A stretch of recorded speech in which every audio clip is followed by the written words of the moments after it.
You're listening to Pave Media Show. Visit pavemedia.net for more podcasts and video entertainment.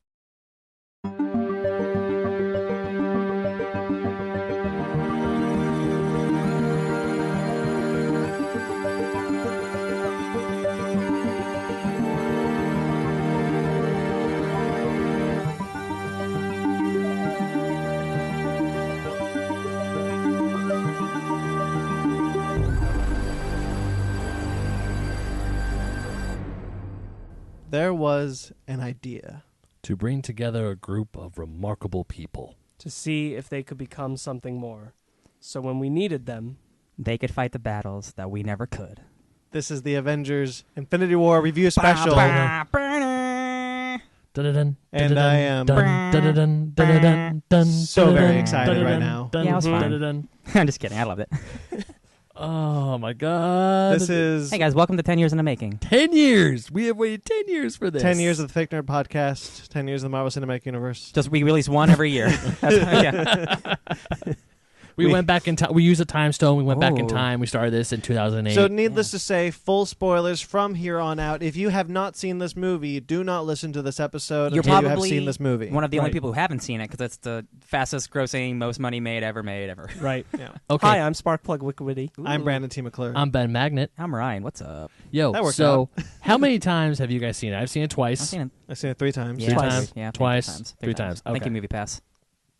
It's also screw you, Movie Pass. Well, yeah. It's like, thank you, Movie Pass. Also, F you, Movie I got Pass. my one in. So we did a bingo card. Okay, yeah. Yeah, let's start with the bingo card. We did. Okay. So we did a bingo card, just kind of like ideas that we was had. Ryan's idea. Yeah, I was like, I just think it's fun, like speculate, like what do you guys think is gonna happen? Like who's gonna kick the bucket? Who got Everyone, bingo? Who's not gonna do it? I think it was just you. I got bingo. I got like 3 out of all right. I got no right. I got a nothing. lot. I got a lot right, but I did get bingo. Yeah, that's good. Yeah, I mean, I got a fair bit right. I kind of like, I did mine very quickly, so a lot of mine are either contradictory or they just suck. Hey man, bingo, it's bingo.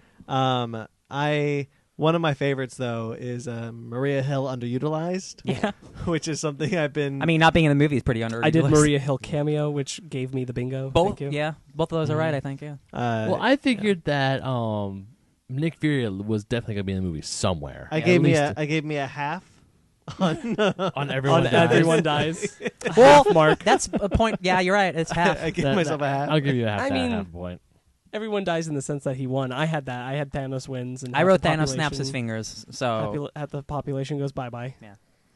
Yeah. So seriously, if you haven't listened to this, it's your funeral. Yeah. Yep. Or half of your funeral. Let's see what else.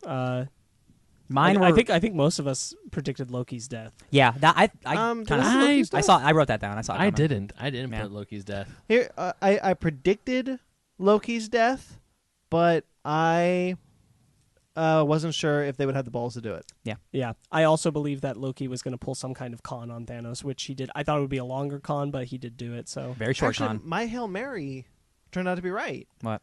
I have Banner talks to the Hulk. Yeah. Oh yeah. And that was something some Jekyll and Hyde stuff. That was something that I've been passionate about since the first Avengers.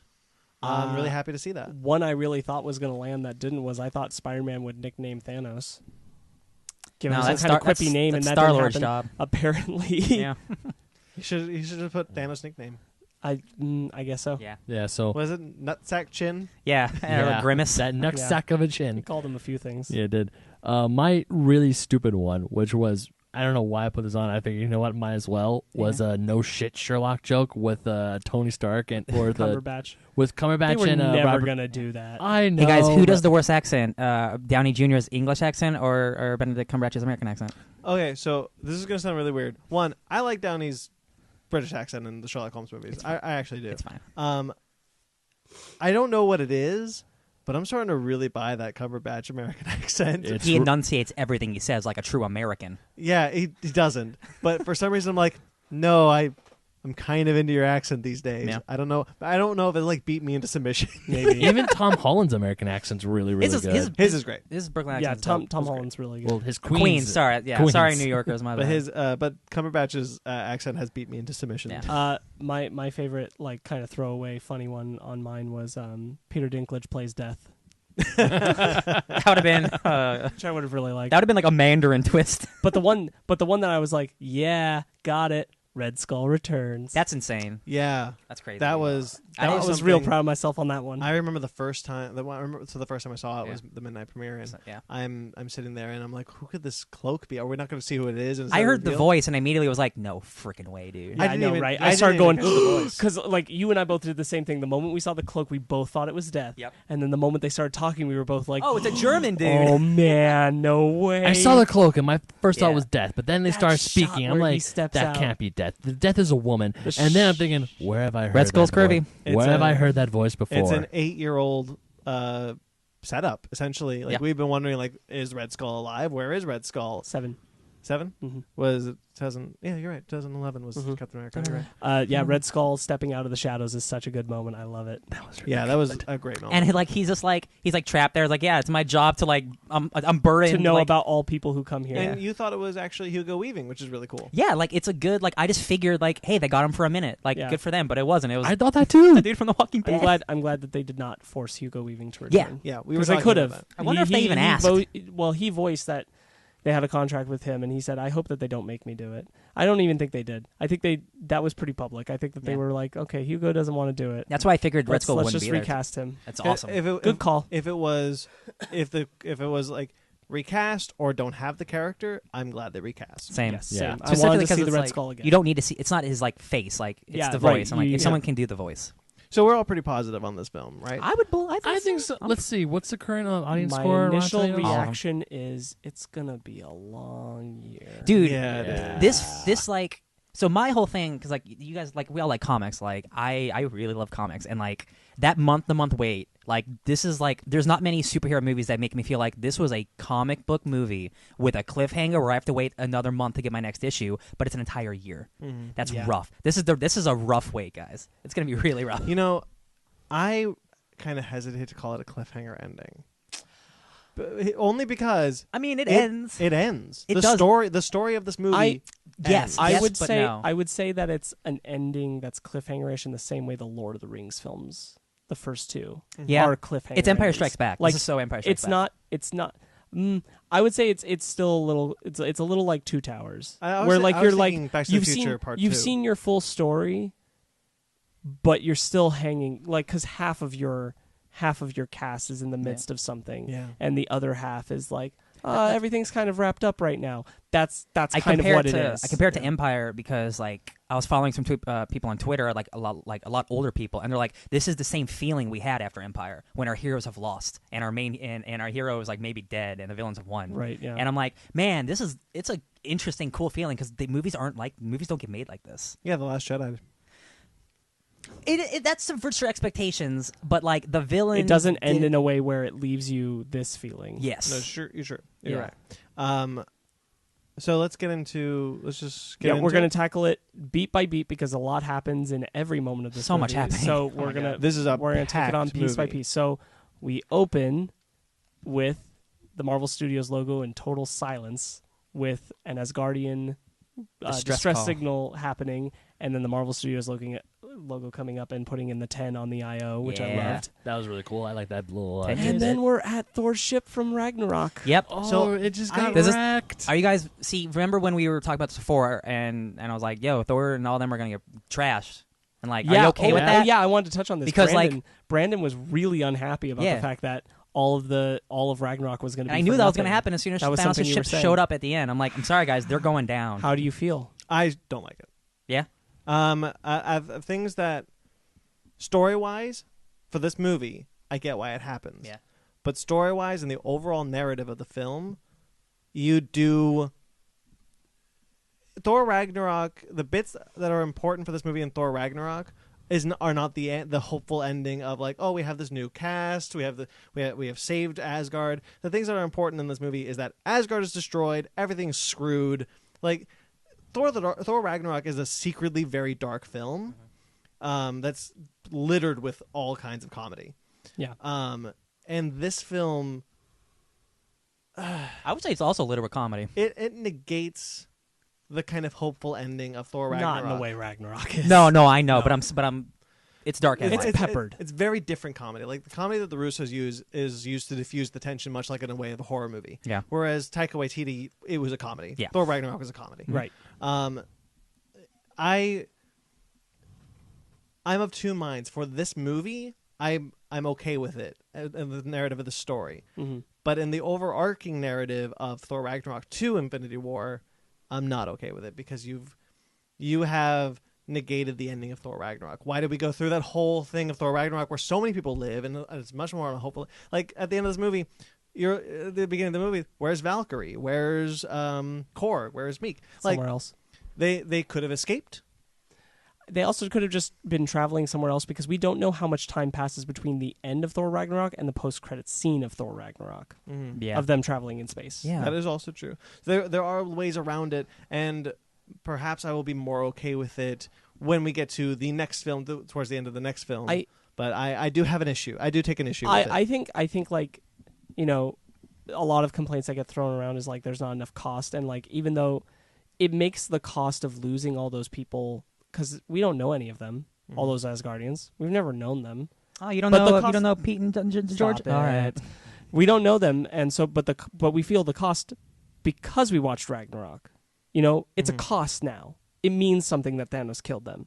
It didn't mean anything when Hela was killing them. That didn't really land for us, like just the random Asgardians.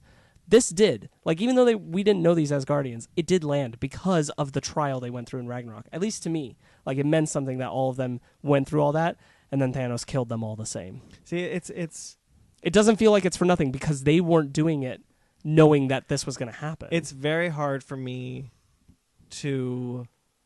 It's really hard for me to say I dislike this moment. Sure. Because I don't. I really like this movie. Right. But when taking it into context of Thor Ragnarok 2 Avengers Infinity War, it doesn't sit well with me. Maybe that'll pass when I look Right. at the story in its whole, in its entirety. But as of now, it does not sit well with me. Did it mean anything to you when Hela was killing all of the Asgardians? Like, just the random Asgardians, not like the Warriors 3 or anything, just random dudes. I don't think so. Right. Well, again, Like, but that's what I Thor- mean. Like, if Thor Thanos Ragnarok. had just shown up at Asgard and just started killing fools, it wouldn't have meant anything. Sure. Because the whole point wouldn't have been to save them. They But all because the would've- point in Ragnarok was to save them, this did mean something. They also that's kind of they all would have perished. Half of them would have perished anyway with this ending. So regardless, they would have died. Thor does say in the movie that he killed half of his people. Yes. Right, yeah. So, And so perhaps half of them got away. Yeah. yeah. So maybe half of them got away with Korg and Right. and But Valkyrie. yeah, I do think it adds a weight. Anyway, moving into that, many of them are decimated. Heimdall is Rejoice! laying on the ground bleeding, and the Black Order is speaking for Thanos. Your deaths have not been in vain. Ebony Maw gets a lot of talking At least at the beginning, before Yeah. he gets in the beginning of snuffed. this movie. Yeah. No, he gets a lot of talking in general. Yeah, he does. All of his scenes, he's talking. Well, I mean, like he's not in the movie a lot, but he's always talking. Is what, Yeah. like, yeah. Yeah. Well, that's more than the rest of the Black No, Order. yeah. Oh, yeah. He's got a mouth on him. Yeah, he does. He's also very preachy. Yo, man, he's the Herald of Galactus. He's the Herald of Thanos. When we see Thanos, he's always got the Power Stone, which Yeah. we find out later he already went to Xandar and decimated it. I wish Makes we sense. would have saw, but I understand. I Yeah. was kind of hoping to see that too, but yeah. When I saw seeing the trailers and seeing where Thor Ragnarok ends with the post credit scene, I figured we weren't going to see Xandar because It kind of makes sense because at the same time, it's like, why would Thanos take on a well-fortified planet first? And it's like, well, because he can surprise them. yeah. Like, if he went for any of the other stones first and Xandar found out about it, they'd fortify better Yeah. because they'd be more prepared for him. You So hear that? You take them first. Nowhere was attacked, or Asgard was destroyed for the Tesseract. Yeah, or because something like that. when they Or the Collector. when Oh, yeah, no, when sorry. the Guardians find out that Xandar was destroyed, like they seem surprised. It was like completely unexpected. Yeah. So it's Yeah. good to take them by surprise. Well, Right, because yeah, yeah. because they leave the Power Stone in the hands of Nova Prime, being like it will be safer in the hands of the Nova Corps. Right. Nope. So we lose. We get Loki doing his great little. Oh, we have a Hulk, and the Yeah. Hulk Oh. fights Thanos, That was a Or- great Good little, callback. That was a great and the callback. Hulk gets beat. I know. Dude, like Thanos, like first of all, like Hulk's like kicking his ass. He thinks he is, and then Ebony Maw's like, "Well, hold on, let him have his fun." And you're like, "Oh, Thanos is toying with this kid. And then Thanos just like he rips the hands away from the Hulk, and he starts systematically beating the shit out of him, like punching him like a karate master. You know what's so great about the way the Russo brothers do action? You can see what's happening? Well, they have wide shots of fights, so you see the whole fight from a wide shot. You see it a lot in Winter Soldier. You see it a lot in Civil War. Unless it's the opening scene from Civil War with Black Widow, yes. Unless it's that, yes. Yeah. That's a real bad fight. Just saying. But they show a wide shot, and I really like seeing Thanos just kick the shit out of the Hulk. It's good. He does like a neck punch, and like messes up, and then he like cracks him in the back, and he gives him like a Hulk goes down. Yeah, dude. He goes down. Heimdall sees this, and then another he callback reaches... to Avengers. Another callback to Avengers. What you're about to say? Because I think you might have missed this when he says, "All power, all fathers, dark energy. let the dark energy flow through me one last time." They've never said that before. They have in Avengers. Yeah. In Avengers, Loki says, "How much dark energy did the All Father have to muster to get you?" You're here?" right. Oh yeah. I like that a lot. Yeah. I thought that was a fun callback. Dormammu. Yeah. But then he reaches over, gets his sword, and gets Hulk out of there. Yep. And then we get our He first summons the Bifrost. Yeah, he summons the Bifrost. One And last then time. we get the first casualty, That was a mistake. which is Heimdall. Sorry, Idris. I knew he was gonna die, but I didn't want him to die. Also, real quickly, the Heimdall from the first movie, just like the Thor, is not the same Heimdall. Because in the first Thor movie, he's like what's it called? Like when your voice has Stoic. he's very stoic, and like his voice is always like this. He never raises his voice, and now he's just like a dude who just talks, which is cool, which is Well, fine. I mean, in Ragnarok, He loosened up no, more with yeah. each film. No, that's what I mean. It's funny to see like he was like a completely different character. I would actually argue that Heimdall shows more character development in the Thor films than Thor does. Yeah. And because his change to that character that we see in Ragnarok makes more sense. To your point, I know we disagree on Ragnarok in a few ways, but in Dark World, he's banished. He's banished. So seeing him kind of be like, okay, well, I'm just going to protect Asgardians. We see that change. I think we see the change in Heimdall a bit more. So when we see him in here, it makes sense that he's No, now I'm not this saying character. it's a bad thing. I'm just like because I just rewatch all these movies. Yeah. So to see him be like flat voice completely and like just everyone's evolved so much. Like that's what I mean. So Heimdall's gone. Bye, Heimdall. And then- I'm sad about Heimdall. I am I- too, but yeah. he went out well. Yeah, I'm He glad went he out- wasn't just a dude laying on the ground. me too. Yeah. He went Like out he like had a true- moment. This is gonna sound really bad, but he went out like a true G. Oh, Yeah. Thor had a rough day Yes. Thor's had a bad week. because Thor is like screaming that Heimdall is dead. Like it's his best friend, Right. Yeah. and not just. And before that, he saw his other best friends had died. Yeah. You're gonna die for that. Yeah. Yeah. And then Ebony Maw restrains him and silences him. That's so And free. Thanos puts the Tesseract in, crushes it, and puts the the Space Stone. I mean, Sorry, we- Space Stone into the gauntlet. We knew for a while that the Tesseract was the Space Stone. We figured it was a housing casing, much like the Mind Stone Yeah. was in Loki's scepter. Yep. Yes. What I really like is how Loki goes out. Yes. Yeah. So I also was watching Thor Ragnarok at the end of Thor Ragnarok. I was like, wow, I would love to see another Thor film with these characters and see where the story goes. But seeing how Loki goes out, I realized that it's a beautiful cap to his story. Yeah. Seeing Loki's full arc from Thor all the way to here is nice, and they give him a good out. When he's like, you need a guide. I have some experience on Earth. It's like, oh, experience failing. It's like I call experience. But like when he's talking, I am Loki, Prince of Asgard, and he just turns to Thor and he just goes, Odin's son.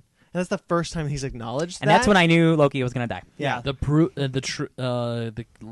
true prince- the but- true king of Jotunheim, But the god of mischief. the Odin son. yeah, the only The reason was the very reason why I powerful. stopped there is because that's the bit that I think matters the most to his character Yeah, arc. because he Because admits that he he's the son of Odin.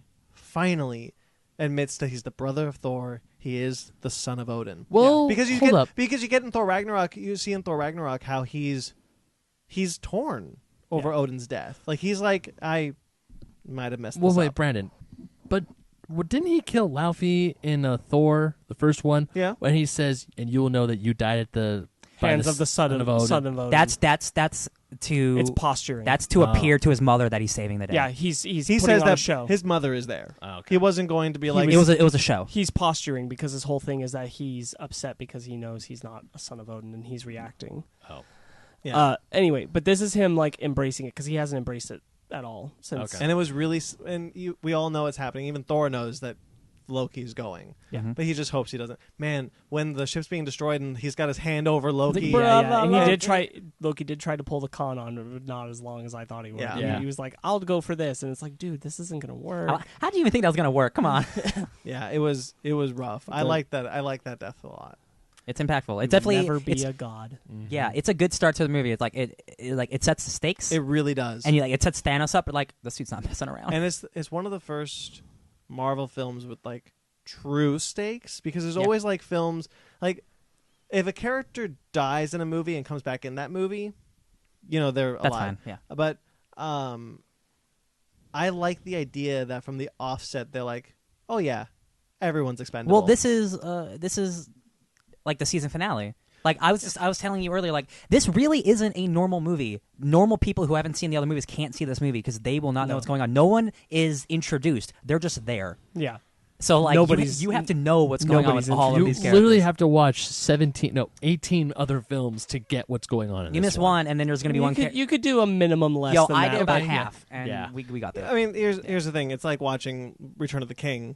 Frodo just appears. Yeah, like who's this guy? Like you franchise. It's a franchise. Yeah. You gotta be caught up. Yeah. Yeah. I'm glad they did that.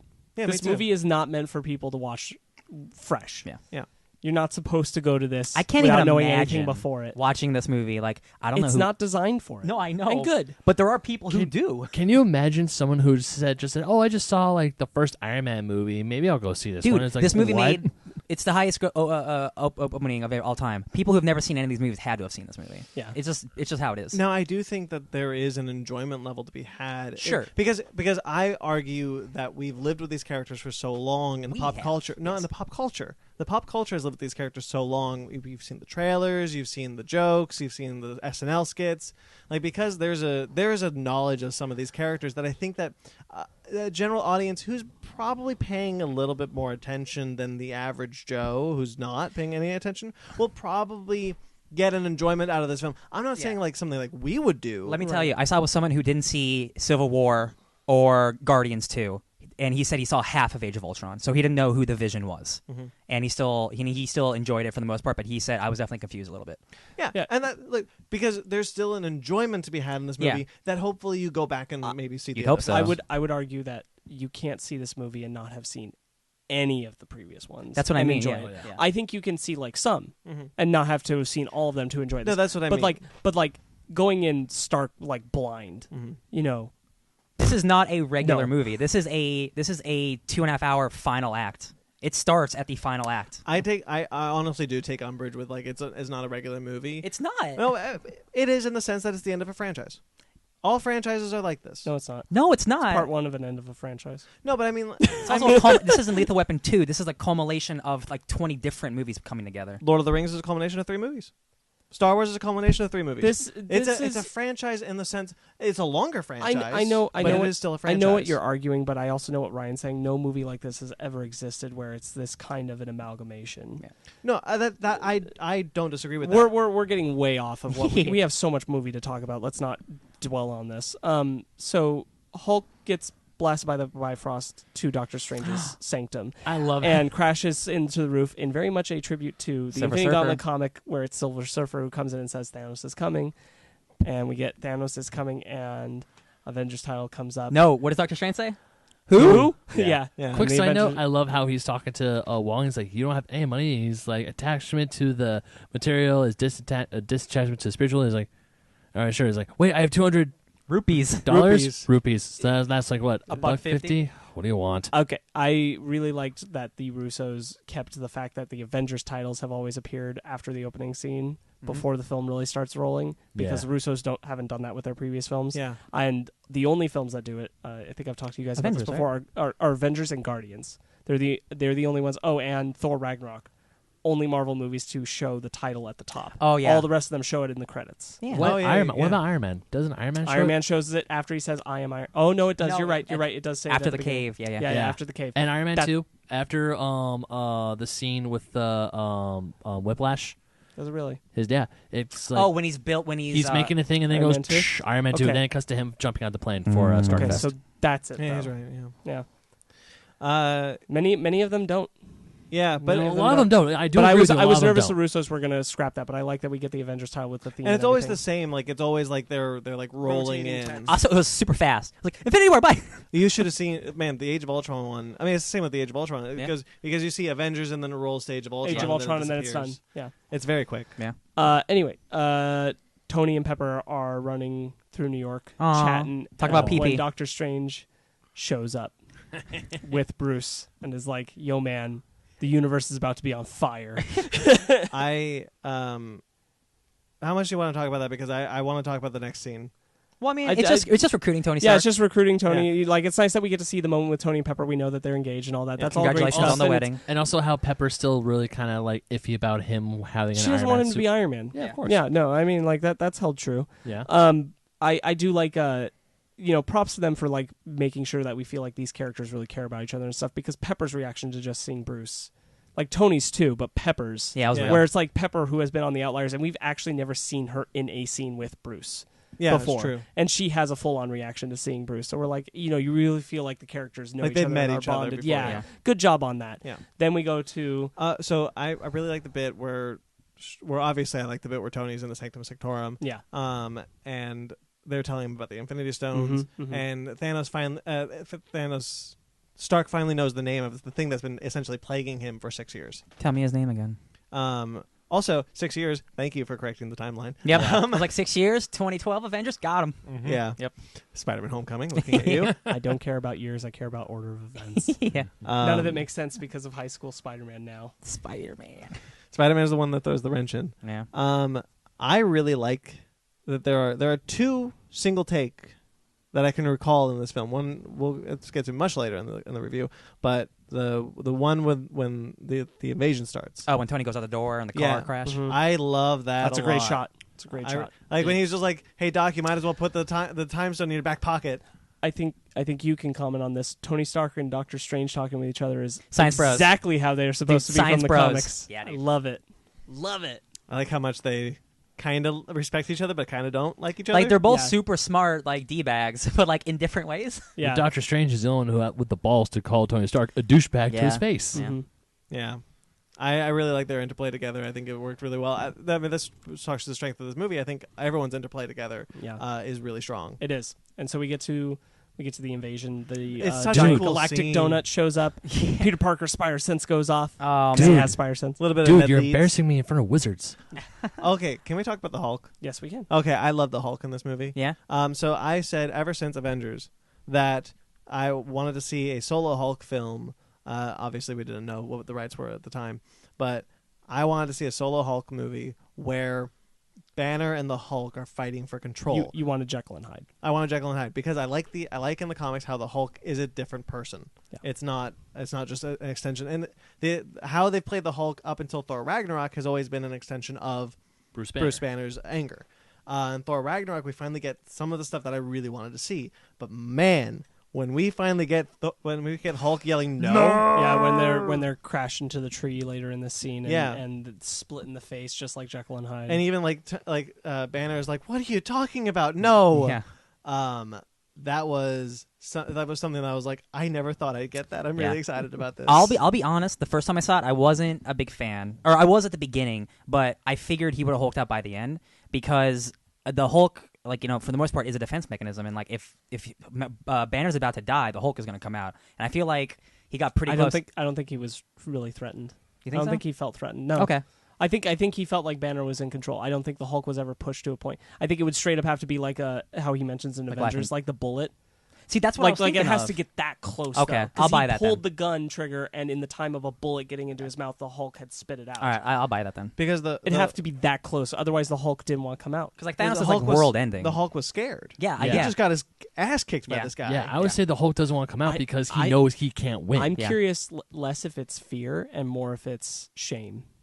Oh, Yeah. I didn't think about that. Because like the Hulk's the strongest there is. So like, Yeah. I wonder if the Hulk is ashamed he was beaten, rather more than afraid. That's a good. Because I don't know that he's afraid of dying.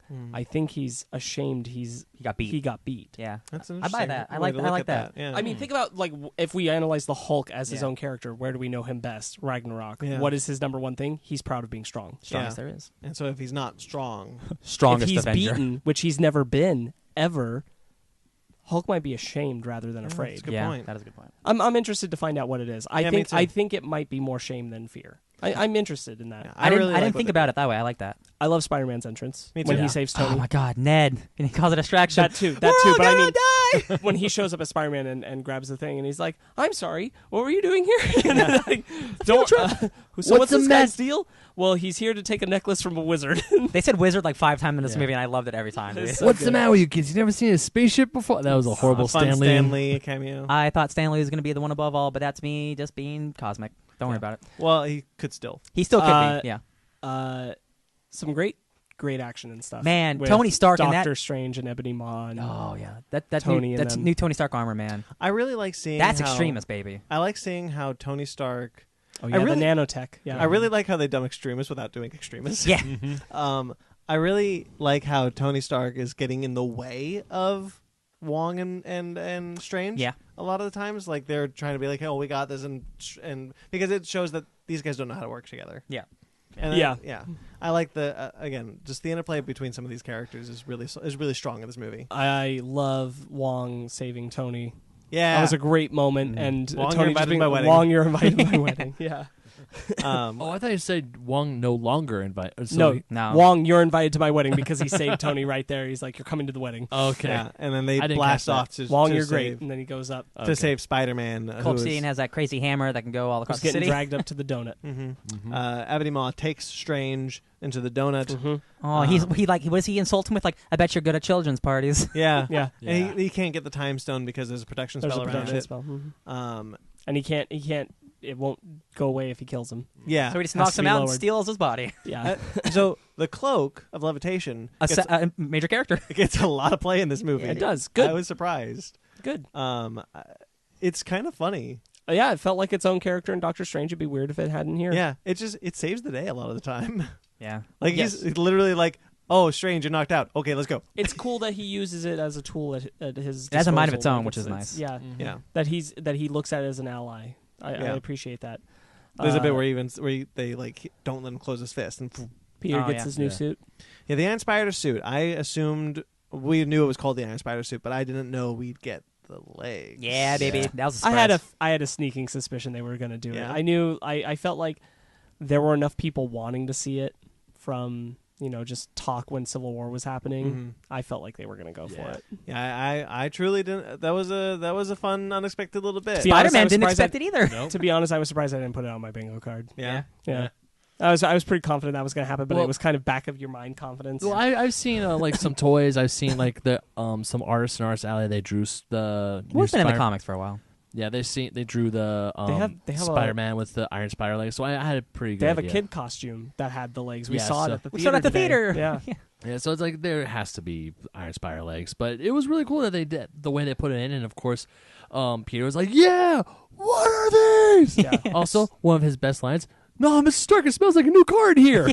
Yeah. So they Oh, he's great. Peter, Stark, Strange, they're all heading up into space in this donut ship, and we cut to space in another part. I love how Fun little way to introduce Guardians are the answering Guardians. a distress signal. singing the rubber band. Asgard's distress Mhm. signal. Yeah, I like how they introduced the Guardians. Do we want to talk about Quill? I know We you do. and I This is have where we should talk about Quill because Yeah. right off the bat, Peter Quill does not Real quick. feel like Peter Quill. Yeah, so the Guardians right now, I think they're. It's been a couple years. Couple James years. Gunn said it's been 4 years. Okay, since so 4 years. Guardians- So since Guardians 2. Gamora's singing songs. Her and Peter are a little closer. So A it little? seems. We're not getting to that until. Yeah. But like, it seems like they're definitely a close knit family. You got Teenage Groot, who's their son, like who swears at them. I like how they all can understand him. He's like, I am Groot, and they're like, "Oh, wow! Even Drax like, God. Language. he's like playing Defender, a little game. Yeah, they're answering a distress call to get some cheddar cheese. Got some acorns on you, buddy.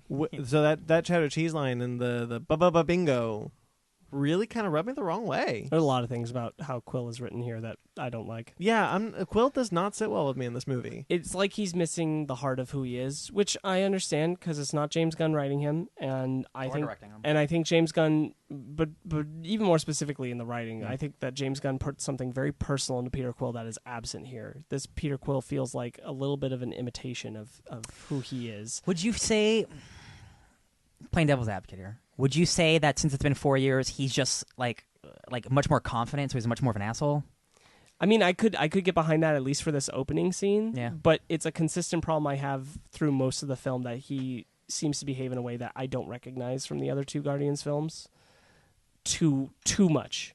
And like you could make that defense, but when you have to juggle all these characters and you only have a set amount of time to like engage with them, then you have to work harder to make it so that we can engage with the heart of who that character is, and I don't feel like that happens with Peter. Because every other character feels like the characters we've come to know them. Yes. Even Thor. Thor is he's Ragnarok Thor. He's Ragnarok Thor. Yeah. Captain America is exactly how Actually, the I Russos- think Thor's a really good blend of old Thor and like original Thor and Ragnarok Yeah, Thor. I think they handle he's Thor a nice, really well. A nice place in between, to be honest with you. Yeah, but for some reason Star-Lord doesn't quite hit. No. And that bugged me. Yeah. Especially because Guardians of the Galaxy Volume 1 is my right. He one of only my lands favorites. with me at one point in the movie, and we'll talk about that later when it comes up. But yeah, Peter, in this opening scene, like I think that they hammered the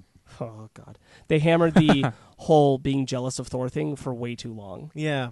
Like I got the joke of it, but it just keeps going on, and it's like the whole thing with Peter, and I'm like, how many years it's okay, so let's assume it's been 4 years. You're this unconfident in your relationship with Gamora that you're this. Come on, have you seen Chris Hemsworth? I really liked how Drax described no, I get it. You are a He's man. a pirate angel. But it shouldn't. like, it no, was like all you're a he dude. did in that scene. This is a all man. he did was be concerned about his appearance, make jokes about how they were going to rescue people, question Thor, mimic Thor, and like be upset that Thor is better looking than him. That's all he does in that scene. Yeah, that's true. Yeah. It's not very Quill-like. Yeah, he's a very confident character in both Guardians. He's a smoother character. This felt No, very, actually, yeah, he is much more confident. This felt very rough and petty, and I didn't like it. Yeah. What about you, Ben? One of my few do you agree with this? flaws with this movie. I kind of do, but at the same time, I don't know if I can really see it. Because I've always saw Peter Quill in both Guardians films as that cocky asshole who somehow knows what... It may not seem like he knows what he's talking about, but he actually does. So, I mean even him... I don't know. I may need to have to see this the Guardians films and then this one another time so I can get a true sense of what Peter Quill really is. But I do, because there was a part where Peter Quill did seem a little bit off, like especially when Thor showed up on the ship and they were like, and he was like, no, this is really my voice, and all that crap was going on. But like the scene with him and Gamora jumping ahead a little bit, and also like when he puts the bomb on Thanos and flips him off and says boom, and it falls into a portal. Well, that's pure Quill. Sure. But early off, I do see where you guys are coming from. But at the same time, I think I've got a good example here. So in Guardians 2, there's that scene before when they crash onto the planet and it's Quill and Rocket and they're kind of digging into each other. And Quill's being a big douche, but he's being a big douche because Rocket's antagonizing him. Mm-hmm. Nobody is antagonizing him, and he's just being a big douche. Mm-hmm. That's my problem. They even say to Rocket in Guardians of the Galaxy Volume 2. He's being a huge douche, and Rocket's being pretty normal. And it's like, what the hell, Peter? In Guardians 2, when Rocket is really laying it into Quill, and then Quill is fighting back. Yeah. And it even says, like, do you just want everyone to hate you? Mm-hmm, yeah. Mm-hmm. And, like, this one is, nobody's doing anything to him. He's just being Peter's a dick. just being a really big dick, and I don't like that. Okay. Yeah. Because I think it's within his attitude, but nobody's antagonizing him or presenting a situation for him to behave this way. Everyone's being very calm. So it feels very unnatural for him. And he's being very, like, I don't believe that he would be that unhelpful to Thor. Yeah. Or that jealous. Because I'm sure this is not the first hands person it's almost like he's seen. really not taking... Like he's not taking Thanos seriously or being considerate of Gamora's feelings or any of that. Yeah, there's only one bit when when Thor says that Xandar has been destroyed, and they're all like, "Oh, yeah." I like that moment because Do we you get a real think- sense of. Do you think because it's not the Guardians are primarily known as like comedy people, so they're like, all right, so they can't do the serious stuff until later, like they'll be the comedy like just comedy stuff. You know what I mean? I can see where that could have been the idea. It's just it's really misguided. Yeah. No. Yeah. Especially with everything with Gamora in this movie. Yeah. Yeah. Especially because you had plenty of humor with like how Drax was like, he's like a pirate and an angel made a baby. Like you got plenty of room for it there. Yeah.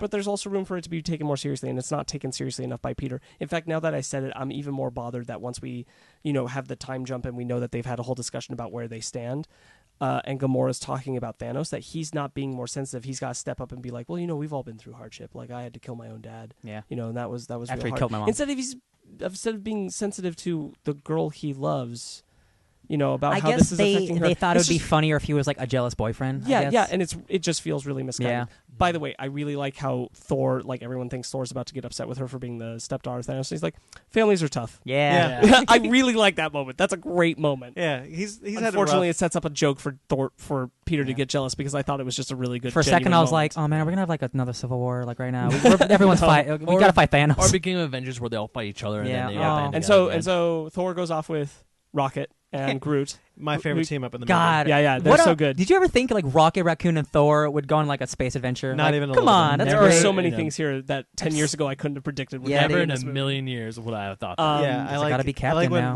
when Groot like needs to pee, Yeah, and they're like, I don't. Just who's pee in a cup. Pee in a pee in cup. the- We all and seen Twigs. then what does Thor say? He's like, just pee in the cup, throw it out, and pee again. Yeah, yeah, Well, you speak Groot. It was an elective in Asgard. yeah. That's so good. that's all good. So let's move on to our next location, Scotland, where we catch up with Wanda. Hey, and Wanda, my missing accent, Maximoff. This really bugged me. I like the scene. I do like. No, the scene, I love the scene. But the Seems great. the fact that Inconsistency the of the- fact that Wanda loses her accent and is just American. Hey, Vision, what's going on? I'm Wanda Maximoff. Hey, what's up, dude? She never goes into her Sokovian accent in that scene, but for the rest of the movie, she does. she's in hiding, yo.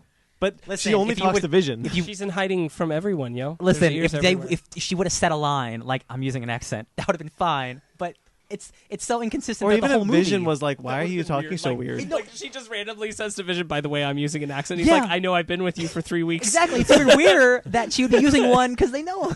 Like, Viz, honey, we're in our own room. We're safe in here. Stop. See, stop. I don't. Talk normal, It's all please. ridiculous. Just Hey, Paul Bettany is a really attractive man. yeah, he is.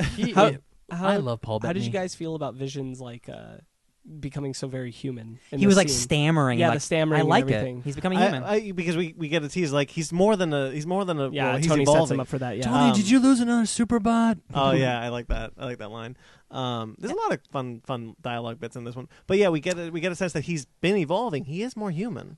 I forgot to touch on. I really did like Tony's hesitation, how he was handling the moment, trying to lead up to calling Steve. Oh, yeah. I forgot to talk about When that. he's when he's looking at the flip phone, he's like, oh, flip phone. Also, Yeah, it's yeah. Steve Rogers in his phone. He's the only person, and it's Steve Rogers. Like, And then, Well, of because course, Steve gave him the. no, I Yeah, know. yeah, It's yeah. like such That's an a old Steve person. thing to Like, do. that's no, what I but then mean. of course Doctor Strange knows about the Civil War, and Mark Ruffalo, Bruce Banner's the only one who doesn't know. He's like, so call him. What's wrong with you? He's like, the Yeah. Avengers broke up. I- It's like a band, like the Beatles. I like that Hulk that Banner keeps getting caught up as it's needed. The wait when Banner says to him, "Thor's gone, Tony."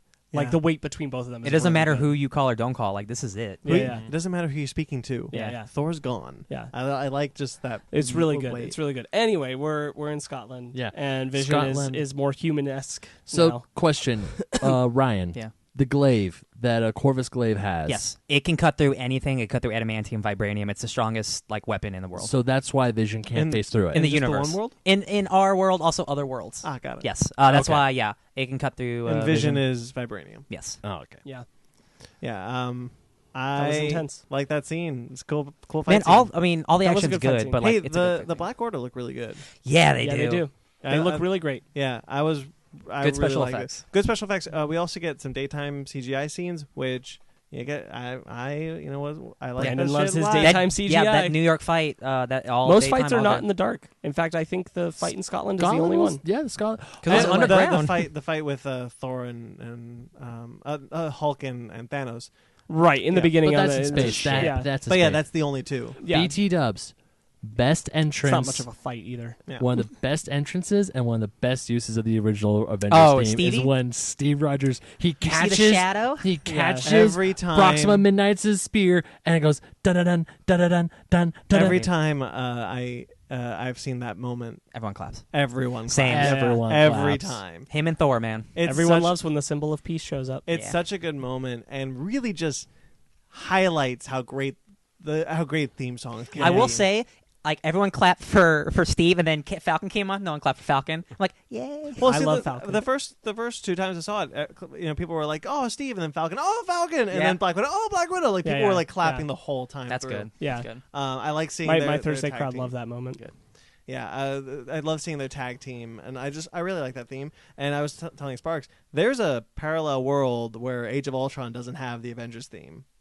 Oh yeah. Because Brian Tyler doesn't use it in his sections of the score. Yeah. Danny Elfman does. Yeah. Danny Elfman knows that themes are important. Thank you, Justice League. Thank you. So Wow, one positive. Wait. Justice what? Justice League. Justice what? You have it on Blu-ray. You Yeah, do. sitting right Come on. there. It is. The score in this film So good. I really like. I hope we hear more of the individual themes in the next movie. Also, But there's a lot of them there. there's a lot of them in this one. We get the Black Panther theme. We get Doctor Strange. Do we hear? We get a bit of the Doctor Strange. Oh, Do yeah. we hear Captain America? We don't. Do we? I, We only hear Avengers when he shows up. I think we only hear Avengers. yeah, they use Avengers for Cap. Yeah, I don't hear the Captain. I don't America. think so. I bet we'll hear it in 4. Probably. When he says Avengers Assemble. We might have heard it. I think we've seen it enough. I think we remember. I'm wondering. I feel like I think I know the moment, but It only surprises me when he's charging in with T'Challa, I felt like it was mixed in there Maybe. really lightly. Yeah. Did you get the bit where he mixes in the Black Panther theme in with the Avengers theme? Yes. I thought that was cool. Yeah. I'm only surprised if we don't hear the Captain America because it is Alan Silvestri. And Oh, he yeah, did yeah, Captain yeah. America Oh, 1. he did too? There cool. wasn't really. I mean, technically, he's not Captain America in this movie, so there No, wasn't really a man. good moment for Captain That is America. true. No, Maybe man. when he gets the shield. When he gets the shield in the next one. I had that he get a digital shield, like from Wakanda. No, we but- already saw that in Agents of Shield. Please. No. Actually, what kind of bummed me out, it was actually on my bingo card, was that we were going to get a Nomad reference. Yeah. Like someone was going to call him Nomad or something. I but was they okay never that did. no one did that because I'm like, why the frick Why would you? they? Because it's a comic book name. Well, it's the True. same thing. It's the same thing. Like Hawkeye is Ronin. Okay, they're not just going to be like, "Oh, you're what now?" The Yeah. best I could imagine is someone being like, "Well, we've been wandering around, like a bunch of nomads." Like that's the best Yeah, I would I expect would've from been it. fine with that. would've Sure, ta- sure, I but would've like taken it. anybody actually referring to him as like nomad. Oh, as no, an yeah. ass- I would have been like, why? Yeah, it's like Yeah. in it's like when they used to name drop the villains, like we're Ironmongers, Tony. Oh, Yeah, God. like things like that. I think I'm only good. You with want to it. be the War I was Machine? kinda, Go I was kind ahead. of okay with that. Yeah. Yeah. I like Yeah. the Ironmonger bit. It worked in the Iron Man movies, Yeah, but it it would have felt real weird. Hey, here. I rewatched Iron Man. That's still a really good movie. It Yeah, is. man. Yeah, man. Yeah, it is. So that was a great scene. Yeah. Captain America's I back. like all the Scotland So stuff. it's a the way they fun handled it. it's a fun bit, and then the Black Order, the 2 members of the Black Order disappear. We go to nowhere. I'm glad we went back to nowhere. That's too. that's Yeah. so cool, man. I love it. Yeah. So there's an Seen, Arrested Development. Okay, so who saw the Arrested Development? I've Not seen me. a movie a lot, and I still haven't Yeah. seen it. Did you? You've seen Arrested Development, have you, Sparkz? So Tobias Funke, Yeah. in his Blue Man Group, is behind the Guardians of the Galaxy when they first show up in Nowhere. I got it. And one of the collector when they first show up in the collector's Oh, okay. thing, Got it. he's in one of the collector's cages. Damn it. And it's hilarious. Guess I got to see it again. I doubt it's the actor, no way. but it's Yeah. funny as hell. David so- Cross shows up on Avengers for one day. So we find them. They come upon Thanos torturing the Collector. I remember turning to my friend when I saw this, and I said, "Am I just misremembering how weird the Collector was? Because he's really weird." Nah, he was always a It goofball. was always weird. Because I did misremember, but he's like, And he does his... and Yeah. he's just like, "What are you doing?" Yeah. He's goofy. I actually, when I recognized him as Benicio del Toro in Guardians, but here I was like, "Is that?" You were a little unsure. Yeah. It was. Yeah. It was Yes. actually Yeah. him, Which is great. Yeah, I'm glad he showed up. Okay, so yeah, Thanos is there, and I was so stressed when Drax was like, Thanos. Yeah. And he starts Yeah. stepping forward. I'm like, no, this Yeah. is it. This is how it goes. so it's Guardians 1 Drax. Yeah. No, So Drax goes to confront Thanos, and then Mantis puts him to sleep. But in Clunk. putting him to sleep, he falls to the ground and makes a huge sound. Yeah. So they all hide, and Thanos comes for them. Peter's like, "Hey, you guys go right, and I'll go left." But they go left. And that was well, Gamora specifically Yes. just goes a at bad goes idea, after him, yeah. Gamora. Well, okay, so she stabs him, and it looks like he's bleeding out, and he falls to the ground. What were your initial feelings when that was going on? Go ahead, Ben. It was a reality stone. I was thinking You there's like knew that? there's Did no you know that? I was thinking it's like there's no way No way. 20 minutes. Damn, she's snoring, isn't she? Love you, honey. There's no way. Future honey, when you listen to this, I love you. There is no way in hell this is real. We're not even an hour into Infinity War, and he's dead? Yeah. No way. He is doing some reality mind trickery. Boom! He So was. I thought not that he got the reality stone, because I had this weird thing where I didn't realize he had a stone until he used it. Yeah. A lot in this movie, but when he, I thought he was faking, because I'm used to Thanos in the comics being immortal. Yeah, yeah. Like, he can't die. In the Yeah. comics. I kind of thought he was faking it too. Yeah, like, but Thanos in the comics, like, he can shoot beams out of every orifice of his body. Butthole. Essentially, I'm sure it's happened. But and so he's immortal. So I thought he was like, oh, and then he'd get up and like, oh, did you really think that was going to work?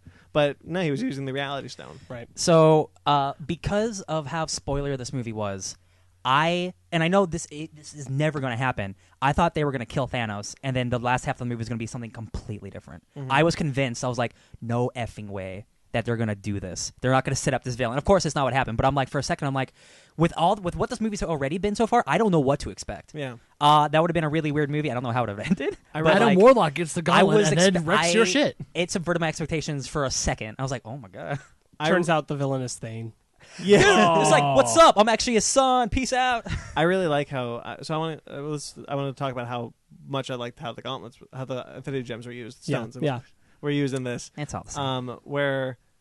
When he uses a stone, it glows, and if he uses a stone in like combination, they both glow. Yeah. And I was kind of worried that he's like each stone would be like a beam, like it would just turn into a beam. Because I'm still not in this realm of we can actually get comic accurate stuff. I'm still Batman and Robin. I'm still like remembering all these like 90s Justice League. Nice to see you. Things like that. Nice to meet you. And so when he like when we see the reality stone like wipe across the screen, Everything turns to and fire. the way that we see it in Thor, Thor: The Dark World. Yeah, I was like, that's really amazing. cool. Yeah. No, you unprepared for the fact that this movie could deliver, Yeah, Yeah. exactly. and it did. Yeah. And we see every Infinity Gem a stone. Turns whatever. Drax to stone. I thought Drax was dead. And then separates. I thought him. Mantis and Me Drax were too. dead. Yeah, I thought Drax was already dead. Mantis turns into Mantis springy. is when I was like, okay, no way. Yeah. They didn't just introduce Mantis to kill Mantis. Yeah. There's Yeah. no way Mantis is dead. But Drax, I could have bought. If it had just been Drax who turned to stone in that moment, I would have been like, Also, Yeah. both snap. of those moments were taken straight from the Infinity Gauntlet Yes. comic, and I thought that was cool.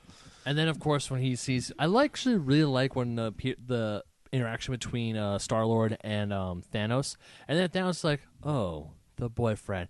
Actually, I like to think more blah blah blah blah booty call. Oh, there's another bit I don't like about Peter Quill when he calls himself a booty call. Yeah. So I actually do I'm not 100% on board with the other problems, but I do have a problem with that because Guardians 2 is all about like him and Gamora, like we should be a thing, like why are we fighting this or whatever. Yeah. So like When are we going to acknowledge this? so unspoken years thing? later Yeah. they're together. Oh, I'm just a booty call now. Like that's like actively. I'd like to think of it as regression. long-term booty call. Yeah, it was a It's joke regression. way outside of Peter Quill's. Kind of line. I really wish that he instead of that he had made a joke about meeting girlfriend's father for the Yeah. first Yeah, time. yeah.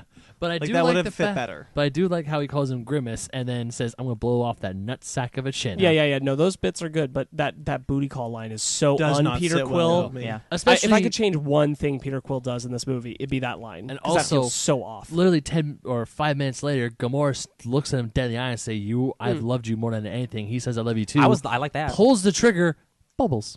Sorry, in this, Thanos likes bubbles. I Thanos forgot likes to mention before we got to Nowhere, we were on the ship and we had the good scene with Peter Quill. Yeah. Yeah. So the scene with him and Gamora, where they they finally they connect and they kiss and where she's like, "You have to kill me," and he's being Peter Quill, but he's also being genuine It's with like, her. well, That's when I I'd love see, to kill you, but I can't. That blah, is the blah. scene where I actually see Peter, Yeah. where he's connecting with Gamora like that. And then And of course, Drax. the humor of Drax Drax. standing there. Oh my using- god. How long have we been Dude, standing I there? think that might be my hour. favorite joke in An the movie. hour. I think that might be my And then favorite It's a joke. good Drax one. shows up. Hi, Drax. Damn it. I'm Yeah. moving so slow. It's a good joke. I cannot be seen. It's really good. But yeah, like when like Peter's being Peter, and then she's like, "Swear on your mother's life," or Yeah. "Swear on your Yeah. mother." Yeah. That's when he was like, "Oh, this is real." He's like, Yeah. okay." Yeah, no, it's a really good moment, Yeah, and then it's that kind of connection between them that makes the booty call line so wrong. to Exactly. me. Yeah. So wrong. Yeah, that line really does not work for me. I hated it every single time I saw it. See, and then so Thanos takes a lot of joy in watching Peter debate about killing her. Yeah.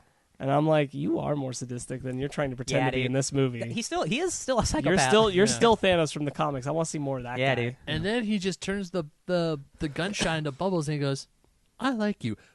Bails. Bam. No, he says, "I like him." Yeah. Yeah. And he uses the space stone to teleport him. I like how they use the space stone to teleport. Yeah. I also Yeah. really just like I how like that it looks like the portals that we've Yeah. seen in Avengers. It's nice to see how they establish the rules of the gauntlet. He clenches his fist. He can't use the gems unless he clenches the fist. That is cool. I really like I that. like that they've established that, and they always adhered to that. They never took away from that. Every time we see him use the gauntlet, clench the fist. And it makes that awesome wow. Yeah, yeah, And you see which one is being used glow harder. Yeah, dude. yeah. I think that was really cool. Dedicated to their work. So That's a rough scene. yeah. Is the collector dead? We never see a body. My thing is we never see a body. You don't see a body, but I'm like, you can't go to that place and wreck it like that. If you you're told me that the collector knew Thanos would come, like if he did hear about Xandar and bailed and left the stone behind because he didn't want to get chased, yeah. I'd believe you. I mean, Yeah, if they I would too. If they come out and said the collector's alive, I believe it. But like the situation I came into, I'm like, he was just doing that all for show, and the collector's been dead for a while. What if the collector left his collection looking like that, not Thanos? Like he took all his stuff and he burnt it and left it. Man, it's hard. I don't know. Imagine a post-credit sting at Avengers 4 where the Grandmaster and the Collector and the Grandmaster's like, "So you really trashed your stuff?" He's like, "Yeah, I really didn't want Thanos to kill me." Yeah, Yeah. that makes sense. Something Yeah. like that. Like I could believe totally he would take see. like his only important block. Like if you told me that's what he did, I'd Yeah. totally think that was within his character. Yeah. Also, like, I mean, Thanos does kill, but like, he's not just someone who wants to kill everyone for any reason. Like, he doesn't want to kill you if he doesn't have to. So, like, I can believe he just give me the stone, I won't kill you. Like, I can believe that. But also, that whole place was wrecked. So, like, we just don't know. So it can be either way. I think the fact that we don't see a body leaves it open that they could make it. Absolutely. Otherwise. I also do think that the collector is a person who does care enough about preserving himself. He would have just given him the stone. Yeah. So if Thanos would have just killed him, I think Thanos does destroy the place, or the collector did it. So Thanos would have destroyed the place because he was looking for it. Yeah. If the collector wasn't there, so I totally believe the collector could have just left. Yeah, I for me, I imagine the scene that was playing out is what happened. It's just happening much later for them to see. That's how I personally saw it. Like that was. I'm sure that's what they want you to think. Yeah, Also, yeah. Mhm. But like, who knows? Who doesn't really? Yeah. again, don't see a body. Yeah. Like he's imitating something that happened earlier, and the collector did give it to him and then left. Yeah. Very well paced. Yeah. Yes. Like every vignette, just every scene just It's- moves very very briskly. I don't mean this negatively, but like it's pretty simple. Like we know who the bad guy is and what he's doing, and we have all the plot. There's not like a lot of like crazy twists, and I mean there's twists, but it's not super convoluted or confusing. But it's dense. That's what I mean. It's so well It's structured dense because you have all these characters you're so Yes. familiar with. Because we've never had a There's- movie there's with no this setup. many characters who are all main characters in their own things. Yeah. All or other films now all being main characters in this one movie. No together. one is like I said, no one is introduced except the bad guy. and everyone's treated as a main character. When the Yeah. movie ended at about 2.5 hours, I looked and I was like, I could easily stick around for another hour. Well, of dude, this the next movie. movie is gonna be another 2 hour, like 2.5. So like we're gonna watch like a 5-hour movie. So we go to Ebony Maw's ship, where Yeah. we have Galactic Doctor Donut. Strange being tortured. And These things were Spider-Man- originally made for microsurgery, and I'm like, ooh, you're doing that to a surgeon, you jerk. Oh, it's so good. And Spider-Man's a stowaway. I like how he's when Spider-Man is like, I'm only so technically I'm here. It's your fault. And Tony's like, what'd you say? What'd you Well, say? because he's like, this suit is so intuitive. Like I thought about it, and like the web automatically did it. So this is your fault. And he's Yeah. like, don't you dare say that to me. Yeah. And the cloak behind him is like mimicking Stark. yeah, It's yeah. really cool. It's Freaking really cloak. funny. Peter introduces himself to the cloak, and he's like, Yeah. oh, okay, bye. Yeah, bye. That cloak.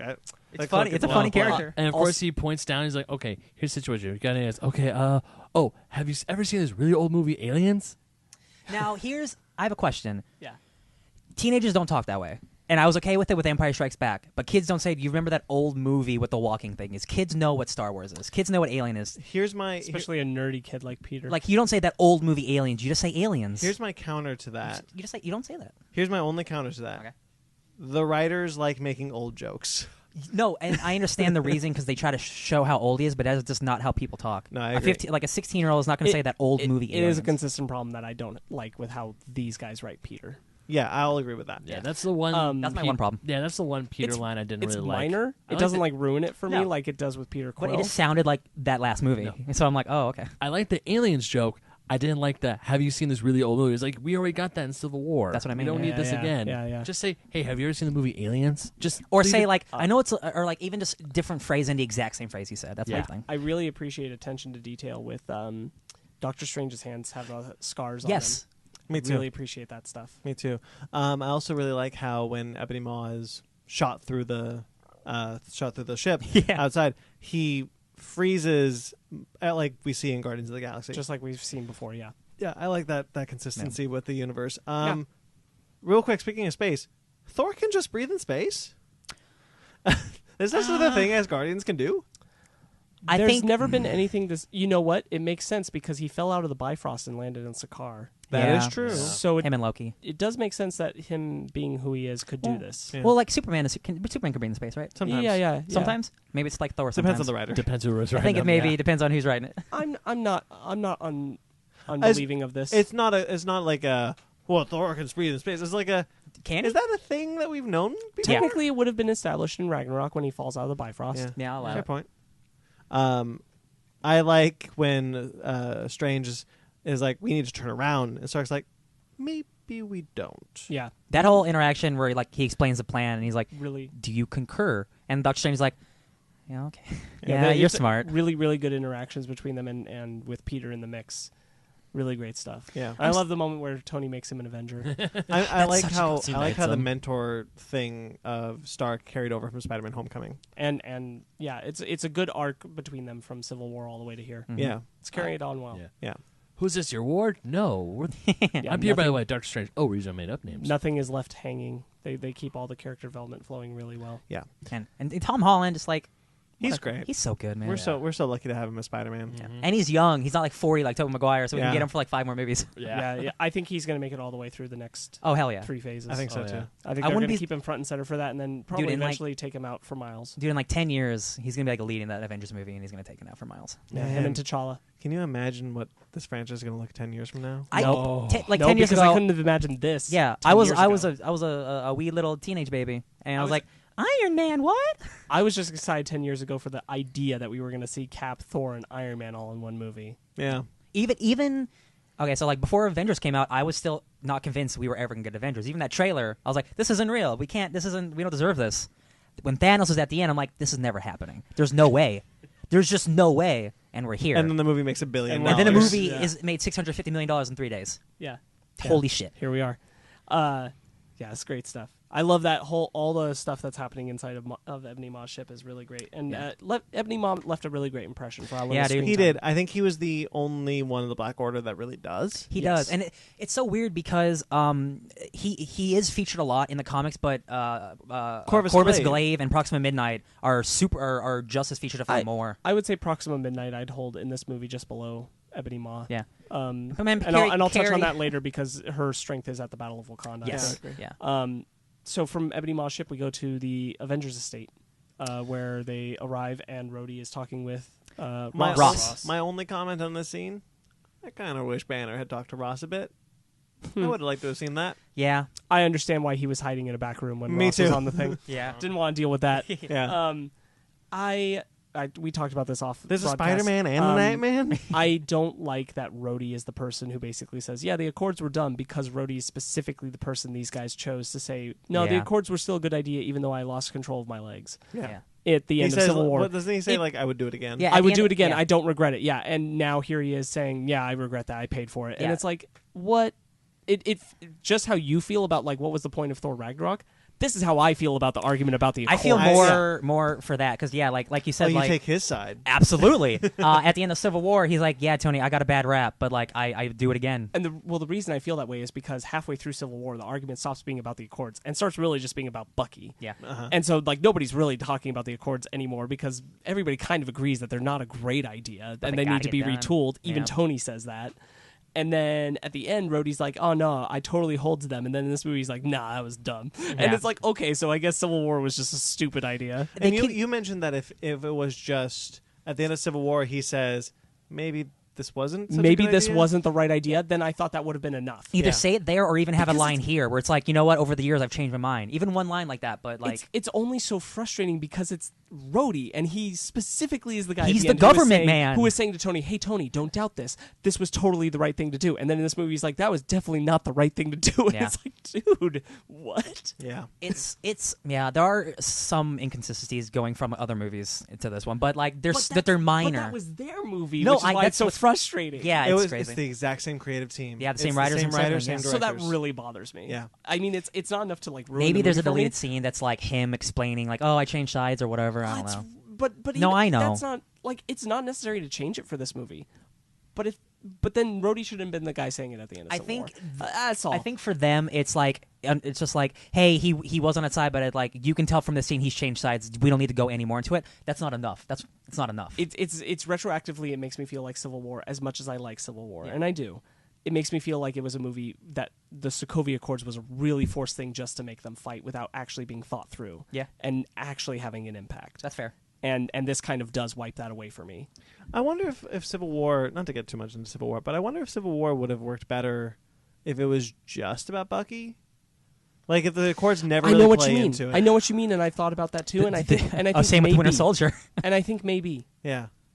yes, Yeah. very very much maybe. Like it's the same movie if you take the Accords out. Yeah. Really.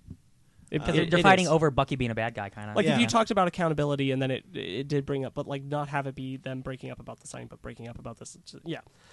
Anyway, But we're not talking about Civil War. we're not, and Best so Marvel that movie. that did bother me in this movie though, specifically. But I do like how Steve is like, I'm not asking for permission. Like the world's And on I've- fire, because it's so dumb that Ross proves Steve's point in an instant. He's just like, not all is forgiven. You're under arrest. I don't care what's happening. Yeah. And it's like, dude, you're stupid. What did you think about when Cap says you've lost your best Avenger? You've lost your best defender. Talk about Iron Man. Earth's lost its best defender. Yeah, What did you think about that line? I liked it. Yeah. Yeah. I thought it was a really sweet line because he's kind of almost acknowledging that Tony is a better man, is a better like Avenger than he is. Yeah. I don't even know if it's necessarily It's that, be- but I think he recognizes that. Say it into the mic. No, I was waiting for him. I think he recognizes who Tony Stark is to the world. Yes. And Yeah. that the world very publicly knows they are unprotected. Someone just went missing in an alien attack because it was all over the news. It kind of goes back to Iron Man too. and he's like, Earth just lost her best defender to them Yeah. because he knows he's out of the limelight. Exactly, because Steve's there to help, but he's technically not an Avenger. Like he's kicked He's out. technically not Captain America. well, Yeah. apparently there is no Avengers. Like I was, That's kind of what Tony's saying. Yeah. I felt at the end of Civil War that there was an Avengers team, but we Maybe kind of get the disbanded. sense that there was no Avengers team. Called quits. It probably There's was been no just threats. like no real Tony. threats. Yeah, Steve's cleaning up everything quietly. yeah. He's just like Yeah. Anyway, so they No get, 5-star they get hotels. into that discussion where they talk about what they need to do about Vision, and Vision suggests destroying the Mind Stone. And they need somewhere safe to do it, and somewhere where they can have the intelligence and And we get the technology to do it. Wakanda And then themes. so people are talking, and it cuts to Steve Rogers' face, and he's thinking. I know a place. Doo-doo-doo-doo-doo-doo-doo. Yeah, it's so good. Doo-doo-doo-doo. Yeah, So we travel to Wakanda. good use of themes, guys. Come Yeah. on. Yeah, dude. And so we travel to Wakanda, where we see T'Challa again. Wakanda forever. Killing Wakanda it. forever.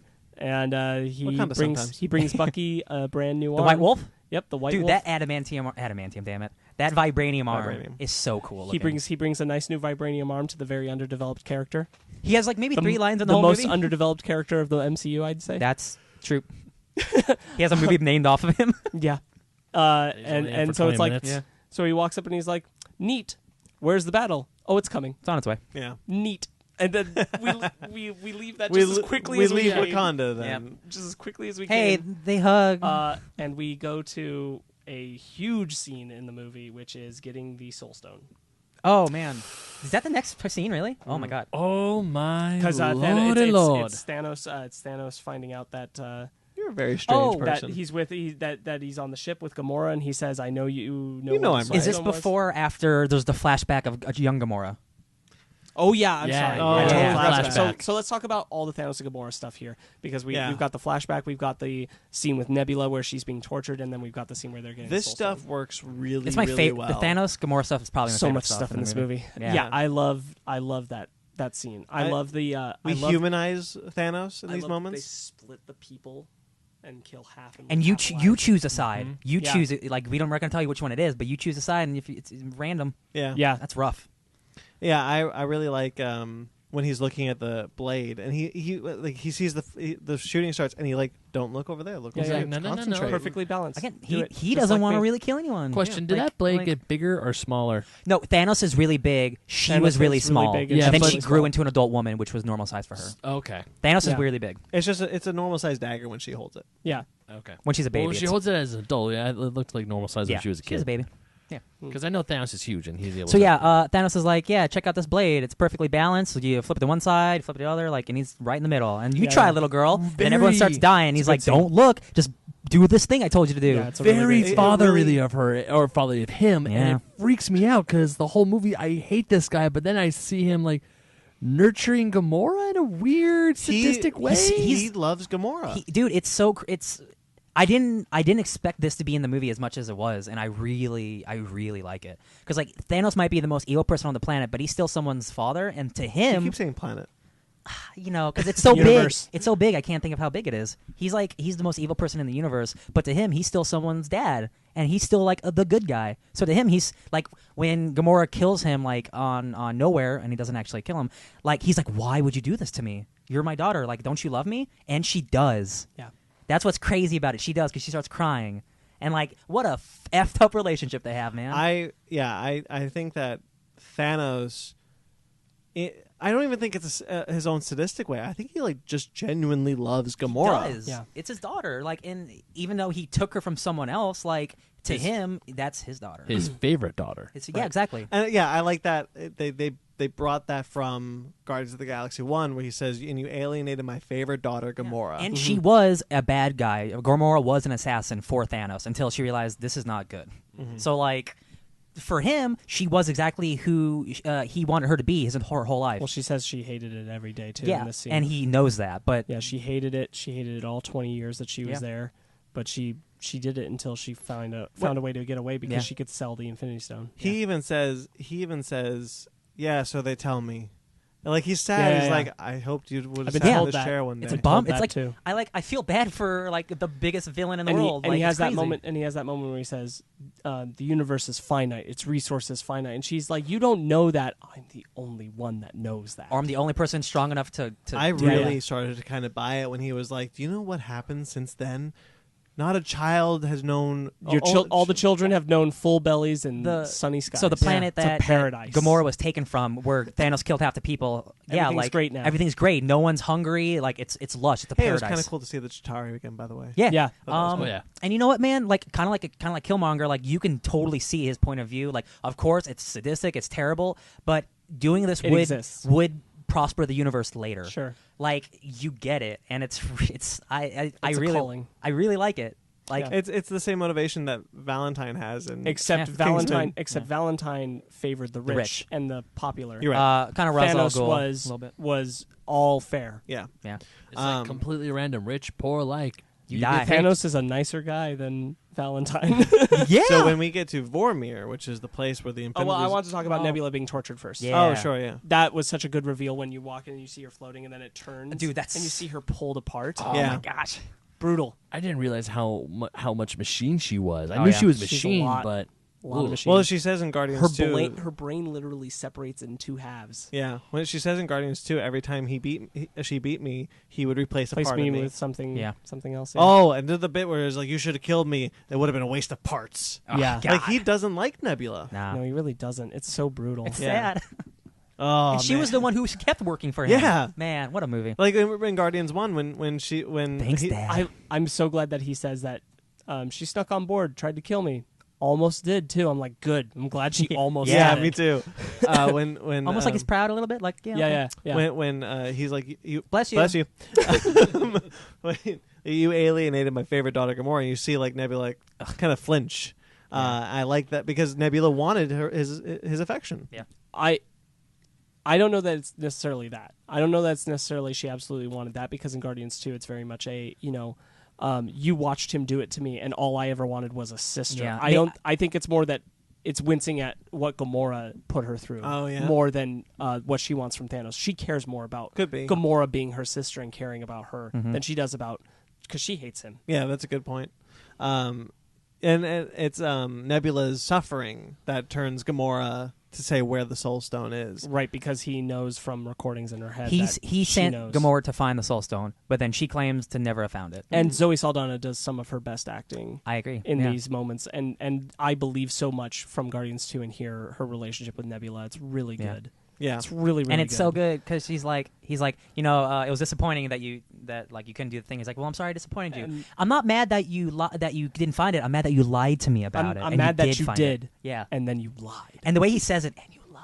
Yeah, I'm like, oh my god. Even when he's I like, didn't teach you to you're- lie. That's why you're so bad at it. yeah, when he's like, he even says like, you're generous, me. Yeah. Like he taught her how to be generous, and Yeah. you're like, Bad liar, "Whoa." though. Yeah. Dude, I mean, we've said it, but like Josh Brolin is so freaking good in this movie. He's Yes, really he good is. in this movie. Like that His- motion capture. His Thanos is up there with the best MCU villains. I think he's. I mean, not to get into it, but he's my favorite. Like, Yeah. Oh, yeah. there's only a couple others that would fight it. If we still call Loki a villain, I think Loki has a lot of development and complexity that makes him 100%. But I don't think it's he's hard a villain to, It's anymore. hard to call him a villain still, but I mean he is. No. Yeah. sorta. For me, Zemo was actually one of my favorite villains. Oh, I love because Zemo. a lot of the problems that we have with Marvel villains is that you just punch them hard and then you win.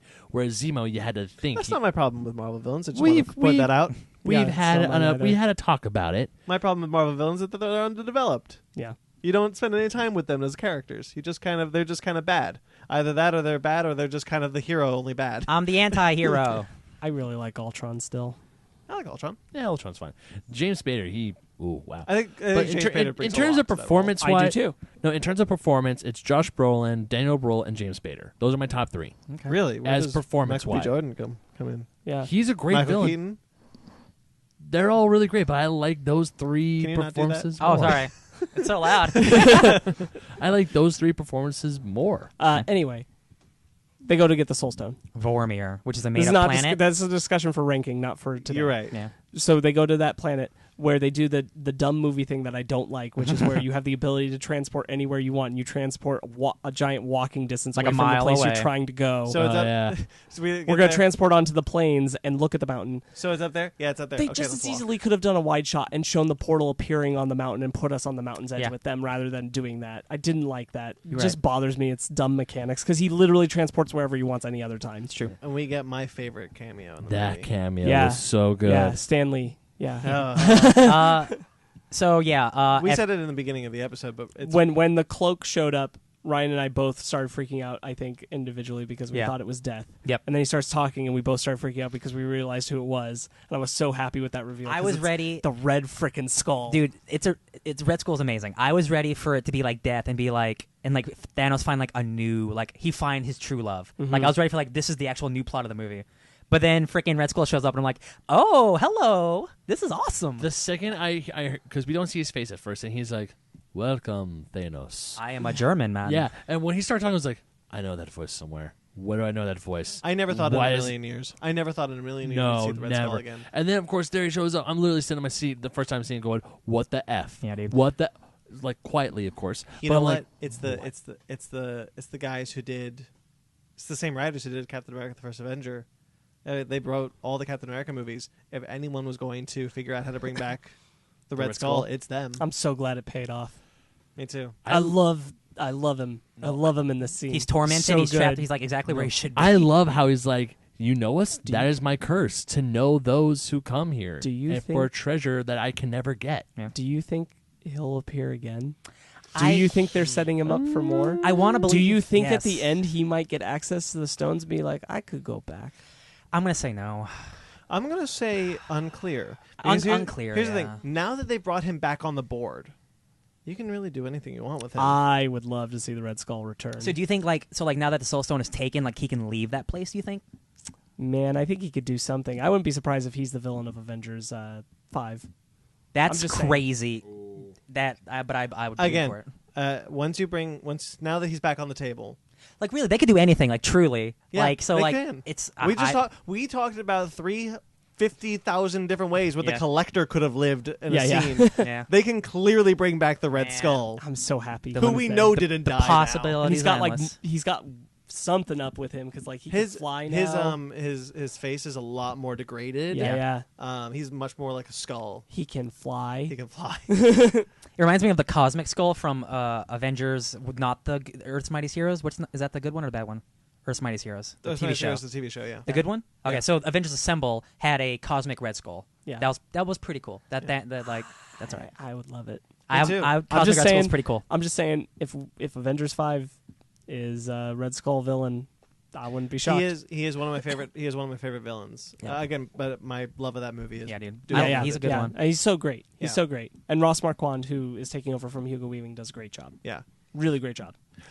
This was one of my favorites, if not my favorite scene in the movie. It's a really it's the emotional crux of the 'Cause film. when It's he's- the turn. when they say you need to give up The thing you love the most. The thing you love most. and Gamora is Starts laughing like, "Oh, you don't love anything." Which is so good. I love her reaction where she's like, "You have asked the universe for something. It judged you and said no." It's like I've been waiting my entire life for you to be denied, and this is it. when he turns around and and he's he's crying while crying. he's crying while she Oh. says And it. she's like, "You're crying," and Red Skull says, "The tears aren't for him." Yeah. God, No, this isn't love. This Yeah. isn't love. And then she tries to stab herself with the dagger and Bubbles. turns it to bubbles. More bubbles. Sorry, little one. Thanos loves bubbles. Can't ignore my destiny again, not even for you. Yeah, dude. Because he does, like, he's staring, and I realized, I was like, he does love something. He loves you. Yeah. And that's to show how strong he is. Like he, Josh Brolin is such a he actor. nails Yeah, this performance in this moment. This is like, I never thought I would like feel for Thanos. Yeah. And I really did. Like, I was like, oh no, my heart. You're like, I bought it. Yeah. And I was really into it. and the music is like it's swelling, and there's the violins, and like it does slow motion, like a tragic slow and motion. there's the shot of her falling, like going no. Yeah, the and his wide face, the his wide face is shot like of her crying. body falling down Man. the mountain. Yeah, which pays off, later in the movie in a really beautiful way. Right, and we'll touch on that Yeah. then. But Rough. Gamora's death is definitely the one that hurt me the most. Yeah. And the It's one that unexpected. and the one that I'm having the most trouble accepting still. Yeah. Do we And want I'll- to? She's in the Soul Stone, I think. We'll talk on that when we get to that scene later. Yeah. But this just on its own, her loss was definitely a point in the film that like that really blew me, and I was like, no. Is she the third no. death in the movie? Yes. Yeah. Yeah. Yeah. Yeah. There's a lot of heavy deaths. Yeah. There are. Oh yeah. Yeah. Gamora's is brutal. It's rough. And that's like halfway through the movie. yeah. You're like, oh my god, we still got another like hour to go. Oh my it god. lands and it sticks and Yeah. it sticks hard. It wasn't after that. That's when Peter, Spider-Man, Iron Man, and Doctor Strange. Is that when they end up on Titan? No, that's a little later. That's a little bit later. From here, we go with Thor and Nidavellir- Rocket and to the Forge. Groot as they arrive at the Forge. Nidavellir? Mm-hmm. Nidavellir. Yeah, okay. That's And a they- made-up They word. arrive there and they They're all meet All words are made up. Giant Dinklage. Oh jeez. Man, I did not buy Giant Dinklage the first time I saw it. I was like, this is weird. I It's- love Giant Dinklage. Yeah, This- it's funny. The It's second and third times I've seen it, I was like, no, And I he buy it. he explains that Thanos came and demanded the making of the gauntlet, and he did it because he thought he would spare all the other 299 dwarves that live Yep. there, and he killed them all anyway. Yep. And this is one of the things where you were talking about how Thanos doesn't like to kill and everything. He only kills if it's necessary. And Yep. I'm like, nah, he straight up kills sometimes just to kill, and he killed all those other dwarves. He didn't have to do it. yeah. He did it. And then he took his arm, so he couldn't forge again. Right, remember when he says to Guardians of the Galaxy, when he says to Ronan, if you bring me the stone, I'll destroy Xandar. Yeah. I will Yeah. wipe out that whole... He's not talking about half the planet. He's Yeah. only talking about the whole Mhm. planet. Yeah. I will wipe that. He'll do what he thing. has to do. Yeah. Yeah. He's much more sadistic and messed up than he's letting on. Uh-huh. Yeah. He really is. And so, yeah, I love that they state that it's like, no, he killed all those dwarves. He killed them all. It wasn't necessary. He did it. So Nidavellir is where the gauntlet was created, whereas in the comic, and especially in Infinity Gauntlet, he just kind of puts it on his own glove. Yeah, yeah. I always kind of found that I funny. want to say there is a comic where it's explained somewhere, but And Nidavellir is one of the 9 realms, right? I assume. Because Mm-hmm. they say Asgard was supposed to protect us. And I seem to recall somewhere I saying... think it's like that's like the land of the dwarves. Yeah. Yeah. I- Yeah. Or Maybe. is it just the star? I'm not I think 100% it's the- confident in I this think one. it's the star. The Yeah. star, and then they had a deal with Asgard where it's like, hey, we'll make you these really powerful, because that's where I'd have Mjolnir to was refresh my forged. Norse mythology right now, and I'm not going Same. to do that. But it might be one of the 9 realms. It's where all the super powerful weapons were made. Yeah, that's why Which really wants Rocket to is go. so- it might be super the stoked. realm of the dwarves. It might be. Yeah, in Norse I like mythology. I like how when Thor's like, I want to go there, and Rocket's like, oh, I would love to go there. That sounds great. Yeah. Where's Thanos not going? Okay. And he's just like, I would very much like to go there. And I really like Rocket just in general. I like Rocket in this movie too. Where he's like, why can't we all have Thanos killing weapons? Like, to have this would wipe out all well, you know, your minds couldn't take it. And Rocket's like, is it weird that I want to go there more now? Yeah. So arriving here has one of my favorite scenes in the film, which is Thor.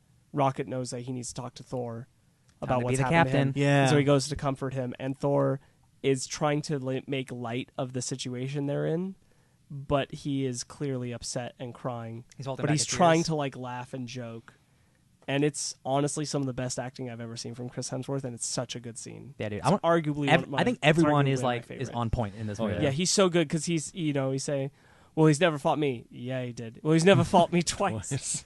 And He's really starting to lose it. And it's like, what if the universe hasn't kept you alive for this? And he's like, what else do I have to lose? It's so good. Yeah.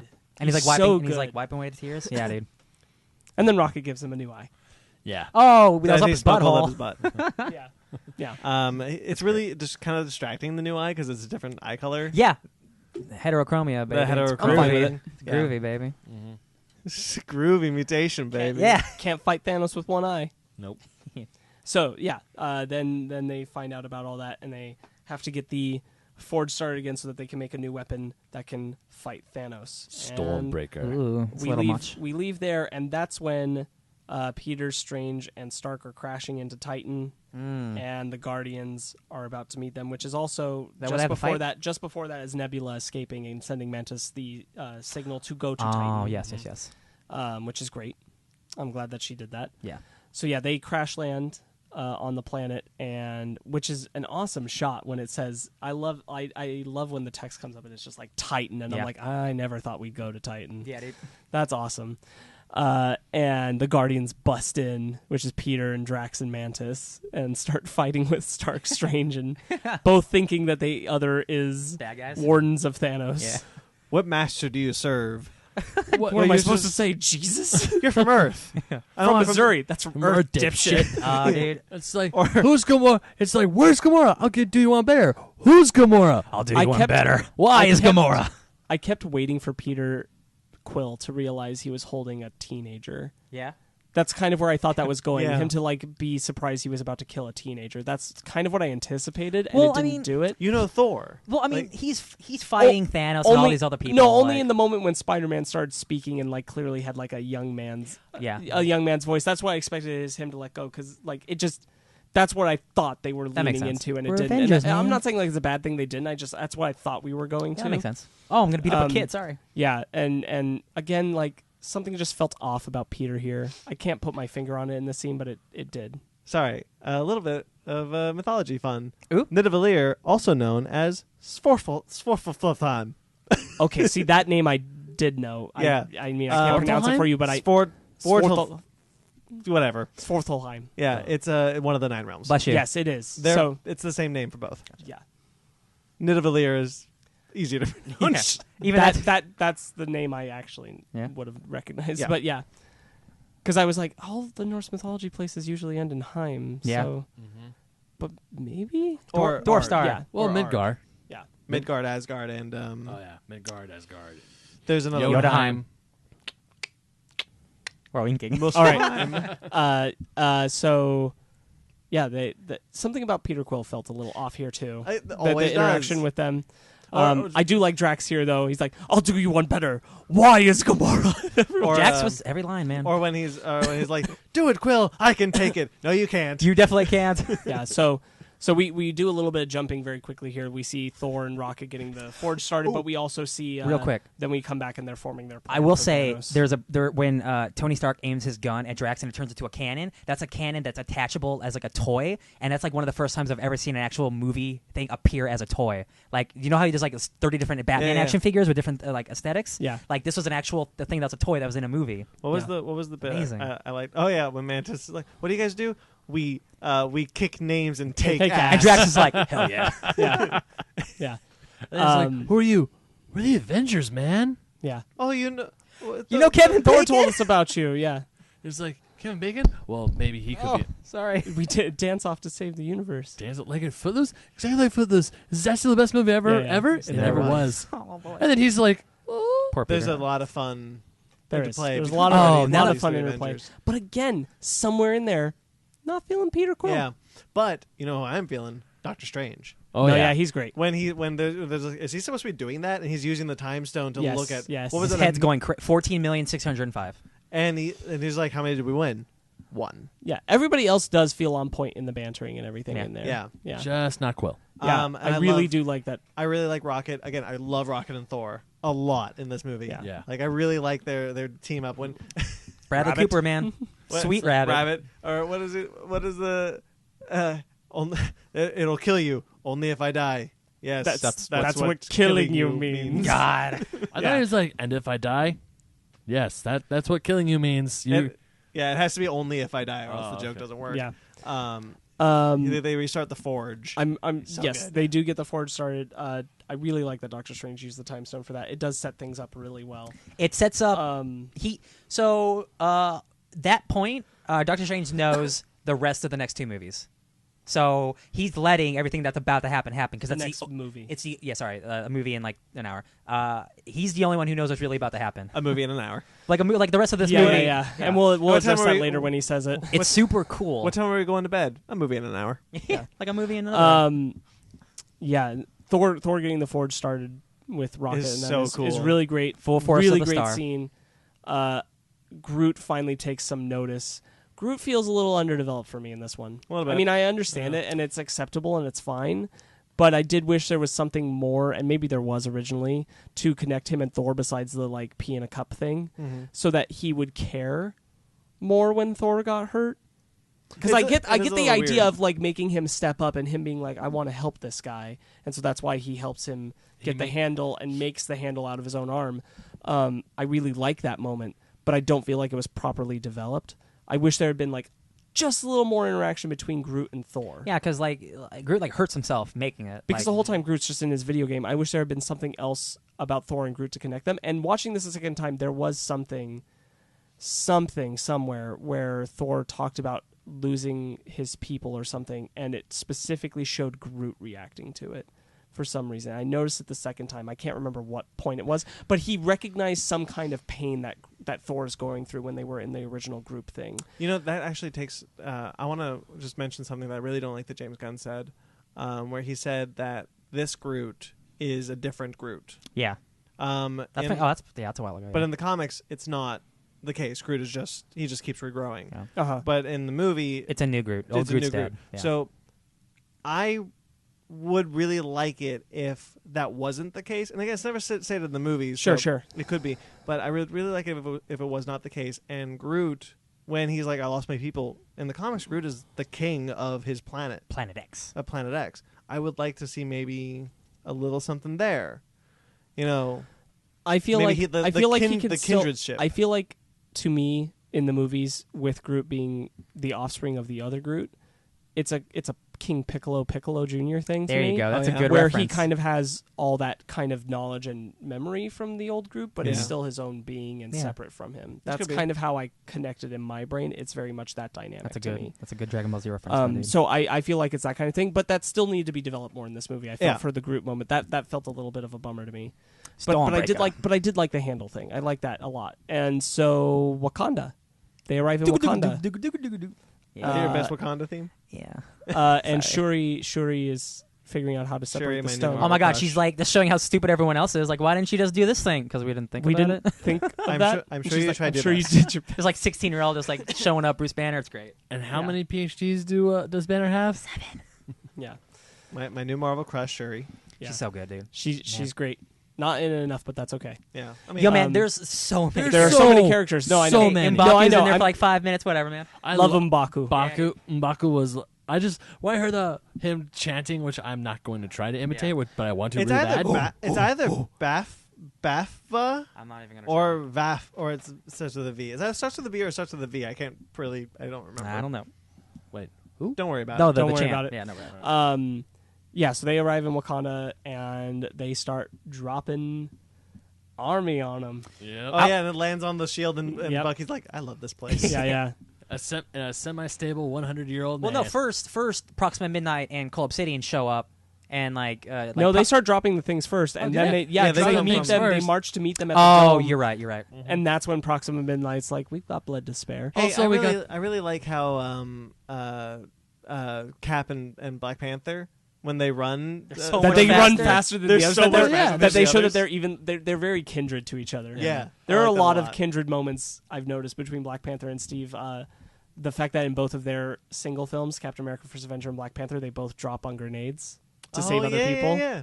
They're both very because honorable. they're very kindred characters to each other. Also, I like the Dora Milaje of the Okoye? Okoye. I love how Okoye when the Quinjet's flying in, she's like, when you said we were gonna open Wakanda to the rest of the world, I was really hoping something bad. else. Like what?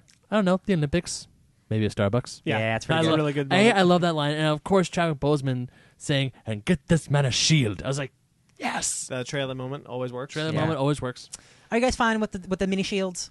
You know what? I was really He's not in the hoping- movie enough for if Miri he to be can't, mad about if it. he can't have the original shield, then I'm cool with this being the alternative. Okay. Yeah, I was and I hoping. understand why we don't. Yeah. Yeah, No, I yeah. was We hoping. get the original Shield in the next movie. Yeah, Oh, we do. absolutely.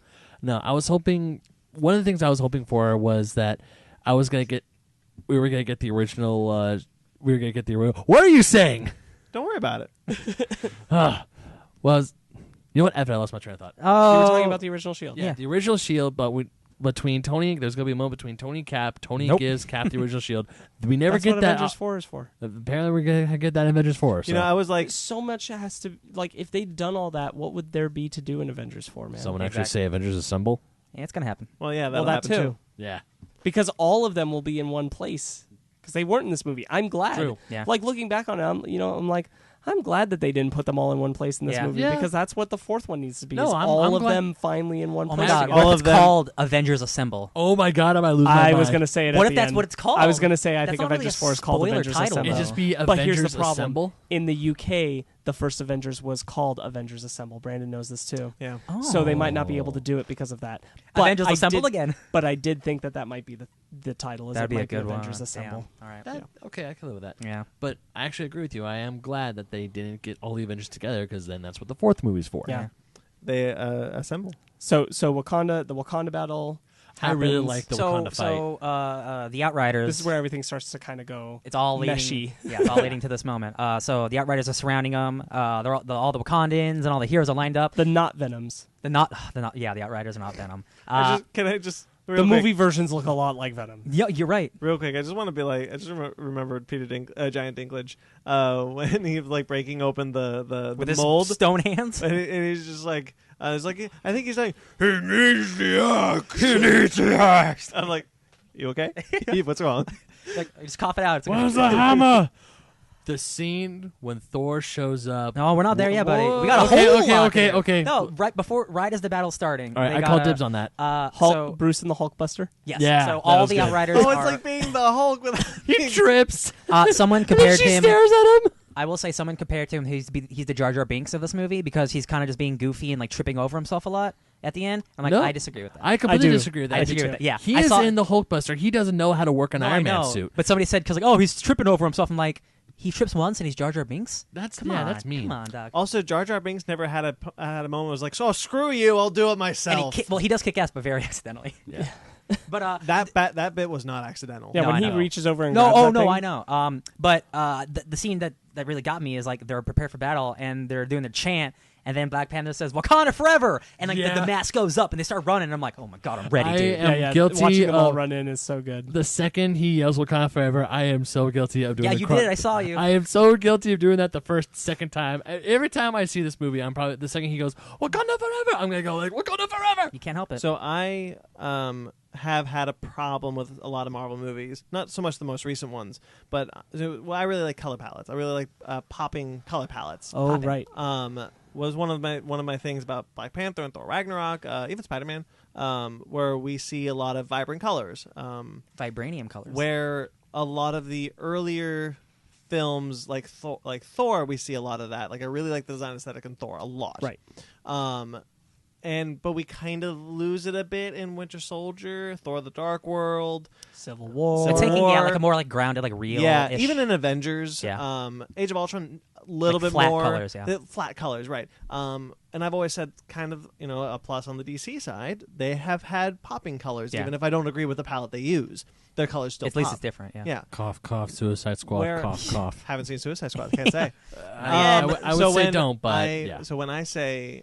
So when one of my biggest things about Black Panther and Thor Ragnarok was like, I really like how the colors are vibrant. They pop. You really see the comic book out of these things. I was really worried after Civil War and Winter Soldier with these same directors, and after seeing Wakanda in Black Panther, that we would get so vibrant, a more like Subdued grounded color, yeah. a more grounded color palette, like a more subdued color palette. It's not as vibrant as Black Panther. Yeah. But it's not as grounded as Civil War. It's like I it's in the would middle. argue that all of Infinity War is more vibrant than Civil War. Yeah. I Yes. would agree too, and I appreciated the more color. Sorry, what, Ben? I was saying keep talking. I'm going to turn off the AC. We're Oh, okay. Bye, Ben. way to do that, Ben. I think he tried to learn sign language for like a second. Okay.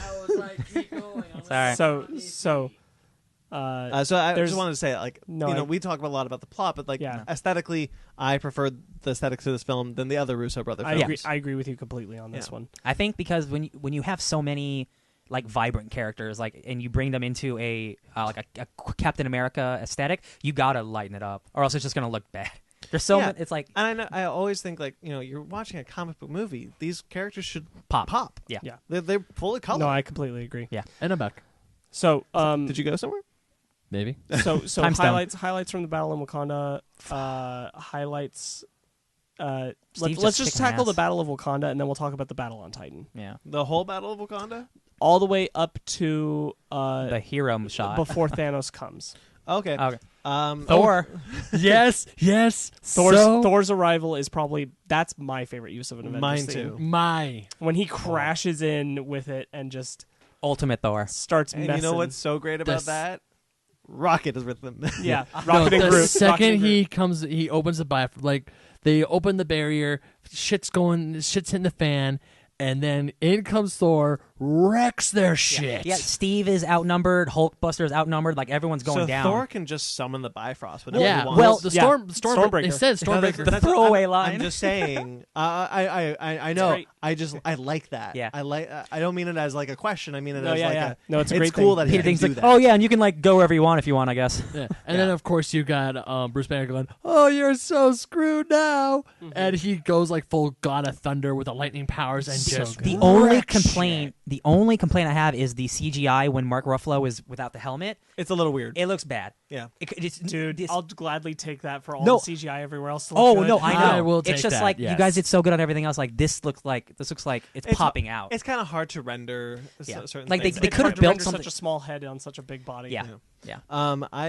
I think that there are certain people like Bucky just kind of like picks up Rocket and like which I love. I don't think Bucky is suitably surprised enough that there was a raccoon with a raccoon. Well, I mean that's A raccoon with a machine pocket gun. monster. Yeah. Yeah, no, I agree. I thought about that too the second time. I was like, I don't feel like Bucky's reacting very well to reacting as much as he should to a talking raccoon. Because mural. he hasn't seen as many weird things as Steve has. yeah, No, but like alien invasions he and wasn't like part of that. No, I know, but But like he's seen it. there's an alien invasion happening right in front of him. Like I'm not gonna. I don't think he's gonna have a problem with a. Well, maybe. I talk about. This is his first time encountering aliens.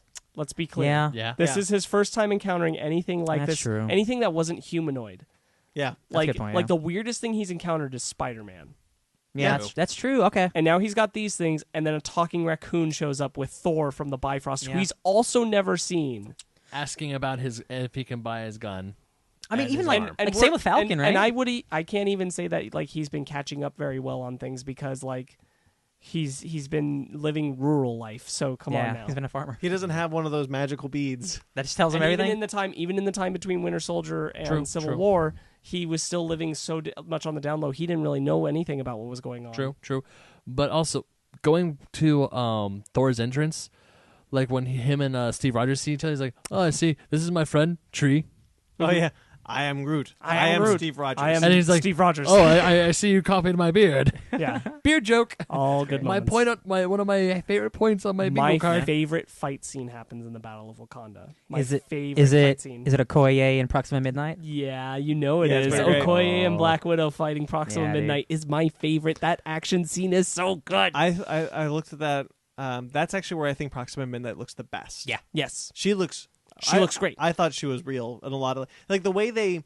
Well, I mean, way they use shoot a motion her. capture actress. I mean, No, but like Beautiful daytime CGI. Yeah. beautiful daytime CGI. Yeah. No, but like it's what I like a lot about it is that the way they shoot it, she's real. Yeah. Like like you can tell when they do motion capture. Look, Snoke looks great, but you can tell he's a CGI character. yeah. Yeah. I couldn't tell at times that this was a CGI Same character. with same for some of the scenes with Thanos. Dude, Thanos, Yeah. like, Yeah. there's There are one straight up scene- moments where I'm like, Thanos look. There's one scene we haven't got to, but I'm like, that's a real person. They Yeah, found yeah. a purple man. Yeah, a big Big purple purple man. man. Somebody They made- painted the Rock and made him sound like Josh Brolin. Yeah.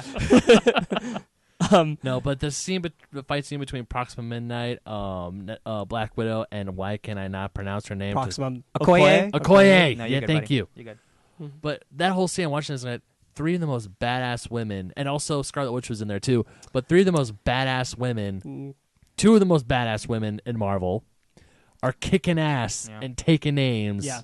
Oh, I did like when Scarlet Witch finally comes down, and like it was part And of the plan. Okoye is like, why was she up there the whole time? It was part of Proxima Midnight's plan because Corvus Yeah. Glaive was in the shadows. Yeah, exactly. Which we were led to believe that Corvus had died. yeah, That was smart. really smart. I thought that was a cool little bit. Yeah, it did- like where's your friend? Like, you'll, I you'll don't- pay for his death. You'll Yeah. pay for his life. And And that like- was really good. What was he doing? What was she doing up there? Yeah, and then she's like, she's in, go for him. yeah, and and that's then- when Vision gets knocked out and separated. When and Vision Yeah. gets rough. Hulkbuster has to get over there quick. I like how both Banner and Scarlet Witch were like, "Oh, I'm on it." Banner is like, Proxima "Guys, stops her. Yeah. he needs backup. I'm not good enough." And that's another bit where we get to where he's he's trying to like, okay, Hulk, I know you like dramatic entrances, but come on, this is it, guys. This is the last. And he yells no, and then he's just like, oh, screw you, I'll do it myself. Yeah. Kicks ass. And he kicks his ass, and knocks him straight up into the dome. but then he says one of my favorite lines, but with this bit that I'm really into. Right. Hulk, we got a lot to figure out, buddy. Yeah. I really When like he's left that. there sitting on that, and I'm Steve, so stoked for Avengers 4 to see more of that. yeah, Steve gets to Vision in time to Hell yeah. fight Corvus Glaive, And is a with good him. callback line where Steve's like, we don't trade lives, Vision. Yeah, Yeah. And then so Vision saves him and Yeah. says the same. Yeah. We Yeah, don't trade lives. yeah. We don't Kills trade Corvus lives. Glaive with his own glaive. We So don't all, kill, we don't trade lives, Captain. All of the Black All Order the Black are dead Order at this dies point. there. Mhm. Yeah, And Which- that's my one of my one bingos I got. It's like the whole Black Order is wiped out. yeah, which So- is neat. The Black Order are Underdeveloped. fine, for half of them. underdeveloped. They're somebody said that I like think Proxima in the Battle of Wakanda really stood out well, but Corvus and the other Cole Obsidian. Cole Obsidian. They're not the like, worst both. Marvel villains we've had, but I mean they're about as. They're the major villain in a lesser movie. That's what I said. Yeah. What we were Yeah. talking about. Yeah. And they're just all like cool generals. Like they did exactly what they needed to do. And Like, I do think that Proxima and Ebony Maw did a really good job. I love don't think Ebony we Maw. got enough from the other two for me to say that, but those two I thought they're in at the right amount. They hit their marks really well. it's They super- they land and I root against them the way I need to and all that. It's really weird because there's a character called Supergiant, which is a lady, and they could have used her instead of Cole Obsidian because Cole Obsidian was just a big rock guy who didn't really do anything, Right. and it would have been cool to have another badass lady who does the exact same thing. Like he has the least development. He doesn't even talk. Right. He's like an alien who doesn't Yeah, even yeah, speak yeah, English. yeah. So I thought it would have been cool to use Supergiant instead of him. So it doesn't matter. So before we continue there, let's go back to Titan where they battle Thanos. And I have to admit That's the best fight, the right? plan to stop Thanos is really good. That's and if they'd it's had Quill's plan. if Quill's they'd plan. had the rest of the Avengers, they probably could have gotten that gauntlet off. Oh, Freaking- yeah. dude, freaking Peter Quill. Like If he's Quill the hasn't reason. screwed up. Peter he is the messed up. reason everyone. Can we talk about how upset I was? I mean, I get it, but it's a little bit of pot calling the kettle black with Tony being like, "Keep your head cool, don't do this," and I'm like, "Yeah, Mister, lose it because somebody killed my mommy." That's so good. But it could be. Can't see the bigger picture. Yeah. My butt. Yeah. But it could be him learning from that.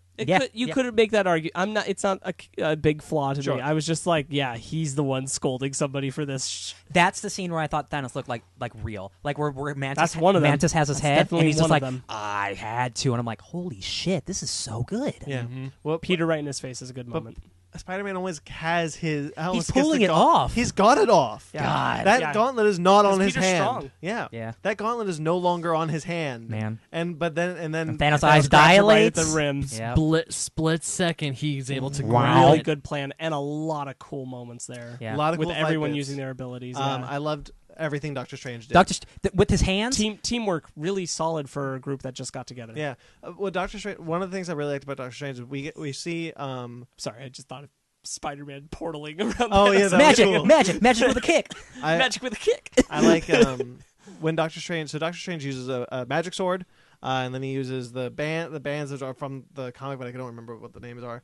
But when it's like 1-on-1, he uses the mirror dimension. He like tries to get Thanos into the mirror dimension. Thanos is like, no. And like Thanos like shoots him back. Turns it back into butterflies. Yeah. So cool. Has his multi-arms and then creates many versions. Oh, that Do was people pretty in the sweet. audience they were kind of crazy, but like my audience went crazy with the crazy arm Yes. stuff. I'm like, Oh, why yeah. do people It's like? cool. It's cool, but Because- I'm like, this is because it's the most it's a crazy. stepped up that they've ever seen Doctor Strange Yeah. get. 'Cause, like, in his first he full movie- on steps up and he's like, I'm He is- about to go psycho. he is the on Sorcerer you. Supreme in this movie. Like, Yeah, he is. like the most badass magician. He's the most Doctor Strange he's ever been. There's a bit that I have a question. Yes. Well, like a theory that you guys may have. When going back to the beginning, when he's talking about the stones and he says the time stone, he clicks a button on the Eye of Agamotto, and then he does the. Uh-huh. What is your theory on? Is that like a accidental, like the prop? He's pushing a button on the prop to make the move, or is that like, or do we think that's like a function of the Eye of Agamotto? Because we don't see it in Doctor Strange. I think that's just like he was just I don't holding remember- the eye or something. I don't remember know. him specifically clicking something. I No, think he he- does. There's yeah. a click. Is there? Okay. Yeah. I think that might be like there's like a mechanism to allow it to be open. Maybe. See, I think think it's a mistake. I think on its own, it opens by a click. Mm-hmm. Then he does the spell I think so. to That open activates to release the- his spell. That I makes think it it's so that like it a locking can't be mechanism. revealed. Mm-hmm. Yeah. So he has to actually open the thing, but he has the permanent lock. Maybe it's so that his spell that Ebony Maw does it. grabbed. That's what He's- I'm talking about. Because that we spell. see in Doctor Strange that he only uses this to Yeah. open the Probably didn't the have eye. that production spell on it. He probably put it on post. I'd have to imagine, Yeah. or it could be a mistake. I don't know. mean, I'm postulating here, but Yeah. I think Right. that would I was be just my wondering if you headcanon. guys had any. That Like, would be my headcanon theory. I Yeah. really don't have a theory for like the specifics. I'm like, for me, It- I'm like, it it's was- magic. He does his thing. it was just weird because we never see that. It's Yeah. a click and then he does the motion. Tony pulls out everything he's got to try and stop Thanos, and I'm so proud of him. dude, Me too. He worked like- real hard. that's Good like, job, buddy. man. That Any other villain he could have beaten. Oh, first of all, going back to the beginning when he first introduces the nano armor, and Bruce Banner's like, "Well, what's that?" He's like, "It's cool, right?" It's Yeah. like, "You like this, dude?" Oh, when I had a feeling it was going to be nano armor after we saw Yeah. Black Panther's new suit. Yeah. when he Got to compete. when he is losing like all the armor, before the fight, the 1-on-1 between him and Thanos, when he says Stark, Yeah. You know me. I You know thought me. that was pretty Mhm. powerful. Yeah. No, I thought that was a Yeah. great moment. Like That was you, you know me. I love Josh Brolin acts it so good. Just Yeah. I do. like not you, the I'm only cursed one. with knowledge or Mhm. something. Yeah. You're not the only one cursed with Yeah. knowledge. And I he's like- my curse is you. I like the idea that they've both been kind of like on this path together. Yeah. Because it no matter what, Tony is linked to Thanos. Like Tony has always been scared of not being prepared for this. So, how do you think he just knows Stark's name? Well, just since Avengers. do you think he knows Stark's name simply because like he has the stones and he's like all knowing? I think he took interest after Avengers happened. Okay. Yeah, Interesting. Okay. because Well, he knows that there are 2 stones on Earth. Yeah.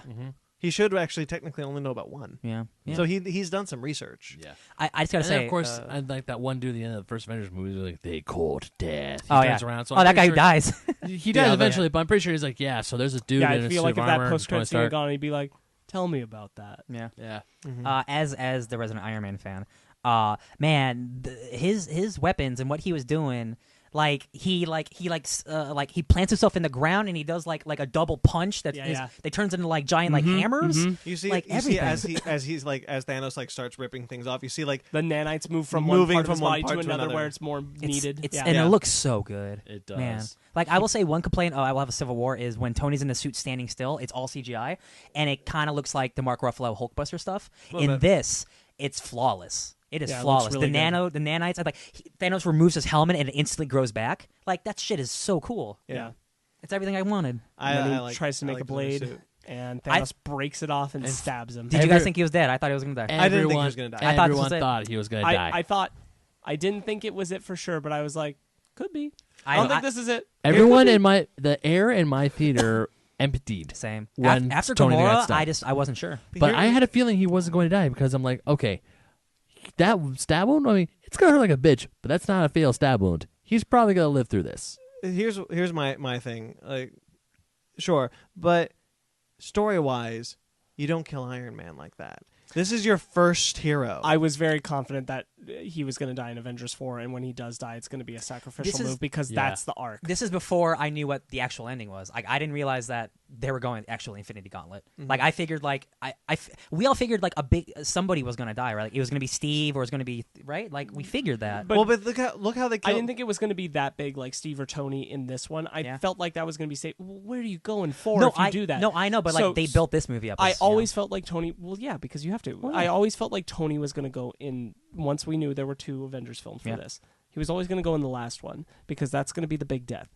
because he's the big one that we know we're going to lose. He's going to die, and it's going to be a sacrifice play because that's the arc. That's what it's been chasing since Avengers. In the moment, when I'm not being Ryan Eleopoulos mega nerd, and I know that they filmed these movies back to back, when I'm just in the moment thinking about this movie by itself, that moment it was like, we lost Gamora, we lost Loki. Like, this is a movie with stakes. But I was convinced he was going to die. But even so, both of those characters had character beats that wrapped up an arc that they were on, and specifically in this movie, or in the case of Loki, the last 3 movies. Whereas Iron Man, you don't just kill Iron, you just stab Iron Man. Well, I mean, 10 years of this character, and you're just gonna stab him. Well, I mean, like you do a grandiose stuff. You do an arc. Yeah, you wrap up an arc. I just wasn't sure where this movie was gonna go, so I was ready for it. Mm-hmm. After Stephen Strange is like, spare him, I'm like, oh, okay, there we go. By the way, speaking of when Stephen Strange, when he says spare him and I'll give you the stone, I really like the illusion of it was in the star. Like he reaches up. I don't know if you caught this. I caught that in the 3rd one. Yeah, when he reaches up and you see, he like puts his hand in front of the star and it becomes the time stone. I noticed that this viewing. I thought that was awesome. Apparently I need to go see the movie again. I noticed it this time. Yeah, so Strange says, spare his life, I'll give you the stone, no tricks. And that's when we kind of get the idea, okay, because he said specifically that he wouldn't do that if it was going to threaten their lives. Strange, he wouldn't give up the stone. Yeah, he said. And now he's like, I need you to spare Tony, so here's the stone. So this is the one way. So this is the one way he Thanos needs to win for him to lose, which is like we're not at the end yet, but like Strange says, this is the end game. Yeah, like I had to. And that's when we go to Thanos. Tony, this was the only. Yeah, way. This is the one way he saw. Yeah. This is the plan. Yeah, and so then we go to Thanos is arriving on Earth, so everyone's getting beat. Dude, it's like so scary when he arrives. The music stops. Yeah, it's just that wind. shot of him when he first comes out of the portal, just slowly coming around him, and you're like, oh and man! All the other Avengers are rushing him. They're trying to get. And he's literally, Hulk gets like stuck in rocks. He's in rocks. Everyone gets knocked like.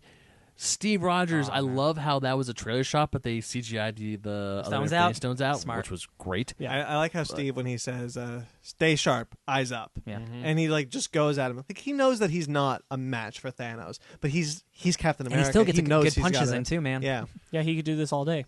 So Wanda is convinced she has to destroy the Mind Stone, so she starts working on it to kill Vision. It's a really good like callback from the beginning of the movie when they're like, "What do you think about the stone?" Like stone is acting up in Vision's head, and when Wanda uses her powers, she says, "I only feel you." Yeah. And then in this one, he says, "You won't hurt me. I only feel you." Yeah. I thought that was really cute. There's 2 love situations where Thanos ruins it.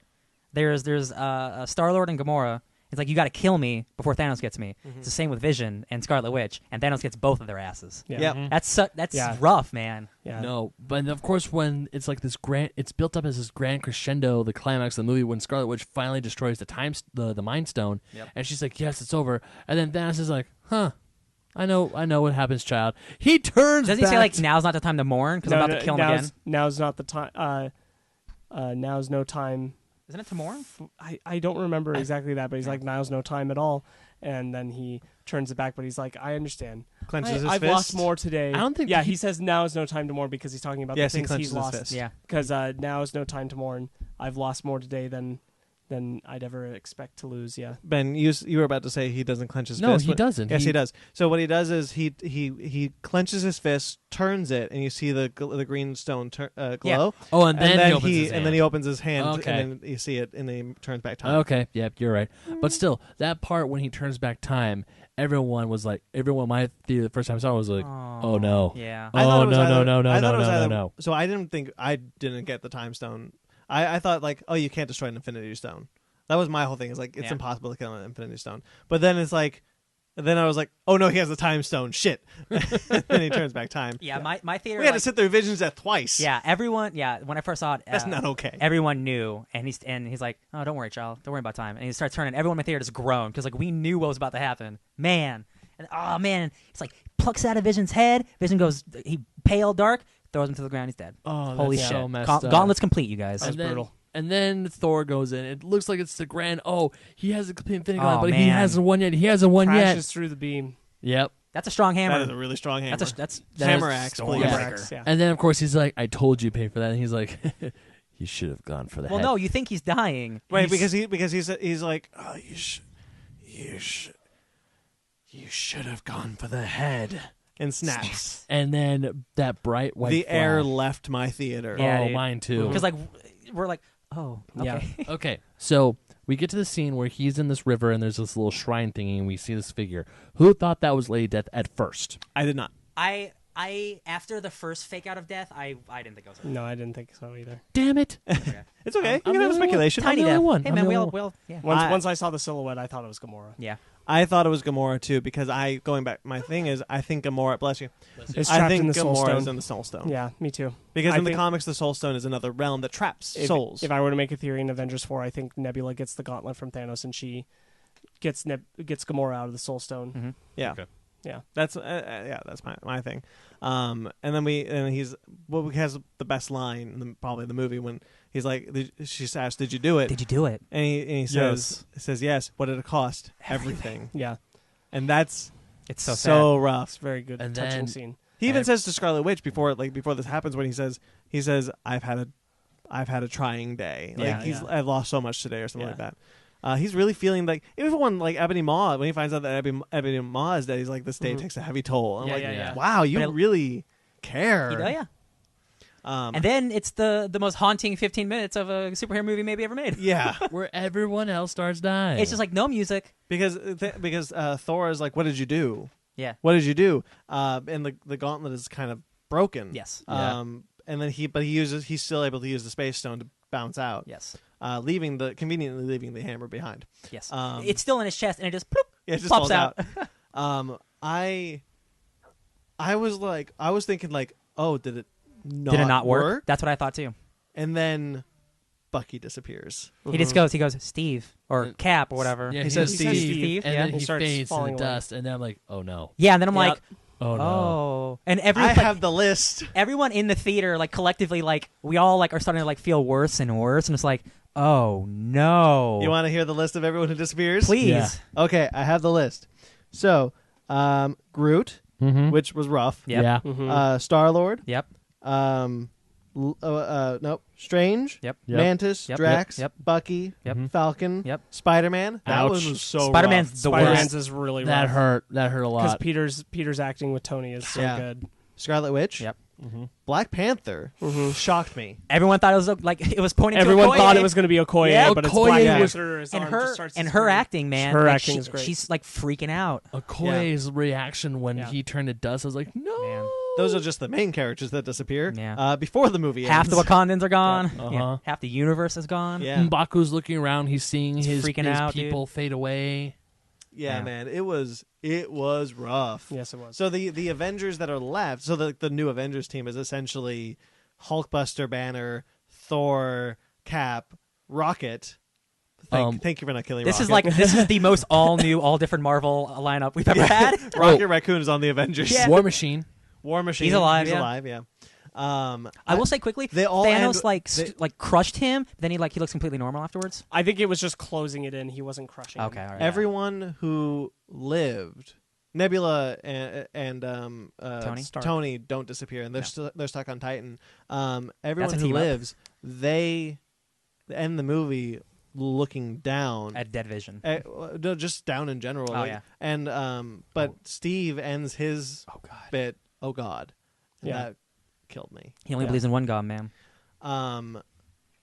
I really then we like go- the bit then we with go to a the farm. I really like the bit in the farm. It echoes the end Pulled of it, right out of the end of Gauntlet. Infinity I Gauntlet. cannot believe That's where like it ended. I cannot like this movie oh, got and made. the gauntlet is damaged. And Yeah. it's, Yeah, it's all and up his it messed his arm up. Yeah. Messed up his arm. Like, His armor is a scarecrow in the field, which Yeah. I thought was a nice touch. It's I didn't see that. yeah, it's in the Okay. also from Infinity Gauntlet.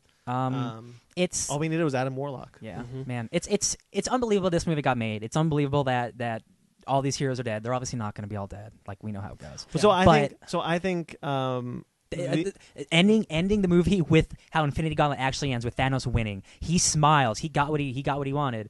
Like, and that's how it ends. Like, that's so bold. That is so. Yeah. No superhero movie will ever do this. Like, this is insane. Well, they took our criticisms. Yeah. For 10 years, we've been saying there's no real stakes in a Because they've been Marvel movie. waiting for this moment. And they were like, just watch. yeah.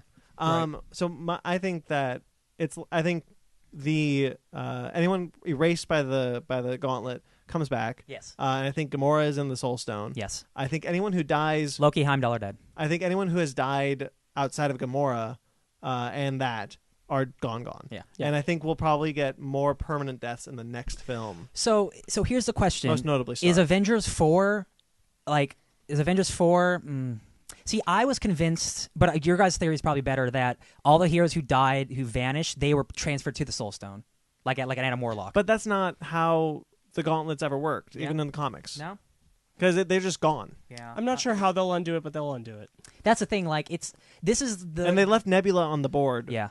And she's gonna I definitely. think will, she'll. Yeah. So my biggest thing, and a lot of people online who aren't as big as fans as us, but like we know how these things work. But a lot of people are like, how is there any tension when we know they're all going to come back in a year? Like, how is there actually any ramifications when we know? Because Heimdall and Loki will Yeah. stay dead, Yes. and anyone else past that who does come back, it's not necessarily going to stay back. Yeah. And other ones who didn't go are going to go. And again, I don't think we need everybody to die. We only need Nebula, Stark, maybe one other Yeah. to go. We don't need more than that. Like, we don't need a bunch of lasting deaths. Tony Stark by itself should be a pretty big, heavy hit. Yes. Tony Stark would be the most impactful death this franchise could ever hit us with. Yes. Right. And so, like, just doing that and doing it well, that's enough. Like, we don't need a whole bunch of deaths in a movie for it to matter. Yeah. Even if they are brought back, like, there's still the impact of this happening to them. I agree. A lot of more casual Facebook friends who are posting their reviews, they're like, I don't feel. It's hard for me to care when I know they're all going to come back. Loki's not coming back. But I don't think they necessarily care about Loki. I think they're talking about all these new people, Well, then they like don't- Spider-Man and Black Panther. Well, here's the thing. Then if you only care about characters if they're going to die, Yeah. then what the hell are you No, watching oh no, for? I'm not criticizing you. Yeah. I'm criticizing them. I'm saying, like, I don't understand what you want if all you care about is when the character will eventually die. yeah. No, I Yeah, agree. that is actually a really good point. Like, why would you want to follow a character that you're like, okay, when are they dying? When Like, are they dying? I understand the logic of, like, well, there have to be stakes. And But I'm why like, do stakes have to be death? why? Yeah. Why? No, not yeah. only that, why do the stakes have to be more than one or two major character has to die? Like, people die in this universe. Mm-hmm. They don't, like, a whole bunch of them don't have to die all the time. Like, Yeah. what are you talking about? Like, And it's Tons not of like, people have died and in yes, this franchise. like, they'll be brought back, but it's not like the Infinity Gauntlet is something they can go to bring people back every time. It's not going to the be this Dragon Balls. one-time thing. yeah. And then you only get one life. it's true. So, Yeah. let's get to the post-credits. Yeah, I want to talk about the post-credit scene. Another good haunting scene. Another one single take. When they got out of the car, it's a single take, That's and a good I shot. love that. That is a I good think shot. That's awesome. Yeah. It's a good job. But yeah, it's Maria Hill and Nick Fury. Sam Jackson gets to say mother. Yeah. Say, And it's like mother. just as it's As a snap happened. As a snap happened, and Nick Fury grabs a pager from his bag, and I'll be honest, I forgot what a pager looked like. Yeah. It's not just a regular pager. That It's has a like s- alien No, modifications. that's but a space pager. But Yeah. it's a pager with something on Yeah. top of it. And I was like, oh yeah. Oh, I haven't seen a VHS in a long time. Right. And it Sending. it sends to Sending. Captain Marvel. The 90s. So I thought Good. that was cool. Good tease. Yeah. Good setup. Glad we got to Yeah. see Fury. And I Hill. almost feel like I almost didn't want a post-credit sequence. Like I thought how ballsy would it be to just end it. And the I Russos thought that talked was about I it. thought that was a perfect one. Yeah. I'm glad they only put in one because you know how Marvel films nowadays, like with They put like 4. Guardians, put Guardians Depends on Four. who's Five. doing it. Yeah. Guardians had 5, and but everyone else. But is none really of them. just- But none of those are like. Those are all just fun. Yeah. Yeah. well, except the Adam Warlock one. Yeah. Yeah. Yeah. But then you got like Civil War where it has two. Black Panther had 2. A lot of Like them. the standard is like before yeah, and Doctor after, Strange had 2. Yeah. But now, they've all had 2 since Avengers Yeah. for the most part. well, since Age of Ultron. No, since the first Avengers. since- Because the first Avengers had the Thanos And then shawarma. and then Shawarma. Yeah, that's wrong. Yeah, but then we go back to just the nope. You only get one at the very, very end. I was expecting something to pop up. Considering that the intention behind it is it's 10 years since the first one, and it's 10 years since the first post-credit scene, which Kevin Feige has said like that was the thing that kind of set up everything because it was Sam Jackson showing up as Nick Fury, and the fact that this post-credit scene has Nick Fury, I think this was exactly the right post-credit scene. And to have. it's Yeah. I think Good it, point. without having a mid-credit sequence, the Avengers Infinity logo fading away. yeah, Very dissolving nice. away, Very and, sad. and Oh, no yeah. flashy credits. This is the first Marvel film to not have Oh yeah. any kind of flashy Just the credit names. sequence at the end. This one has a it is the post-credit scene does give us a little bit more hope. Like, oh, there's another hero that could possibly save the day. That's super exciting too. I think kids need that. That's something I want to talk about. This movie is really hard for kids who've grown up with these heroes. 6 and 7 or 8 year olds. Oh, buddy. Watching this movie, rough. Really, really rough. Yeah, like dude. great to us, probably great to them when they grow up, but right now, don't like Their it. heroes are dying. They don't like it. I have seen kids come out of this movie upset. Yeah. Really, really upset. I have At my job, you need that. a kid you came need in that upset. kind of light, an idea like, oh, something else is coming. Don't worry, hold on. There were actually many kids throughout the first and even the viewing of Avengers we had today where there were small children. They were really excited to see their favorite heroes, and then they saw their favorite heroes die, and then they started crying. Yep. And they were under the age of 6. Yeah, well, that's I their mean, fault. but here's the thing, though. The parents see, an Avengers movie. Yeah, Take my true. kids. Yeah, they don't I- think it's I- going to be half the people die. Yeah. But If I get if it. I had a kid that young right now and they were into these movies, and I knew, I don't know that I'd take them to this until the I next would one was not. out. I'd wait until 4 was there so they could immediately watch that and, Yeah. and get through it because like this is rough on kids. Yeah. Oh, yeah. Yeah. Real rough. There's oh my god, there's a viral video going on around YouTube of this 4-year-old kid watching the new Avengers trailer with his dad, and like he's never seen all the movies, but he loves the toys and like the young comics, so like he knows his characters, and he's like, "Can I see this movie, Daddy?" And he's like, "Yeah, I'll take you." I'm like, "Oh no, this 4-year-old is gonna have nightmares." Yeah, it's real bad. That's all I got. Yeah, I think we Because- covered everything really well. Man, just a solid, great The movie. scene that you told us about that you saw at D23 when Thanos moon? crushes a moon and throws it, Mhm, mhm. that was so cool. That is so good.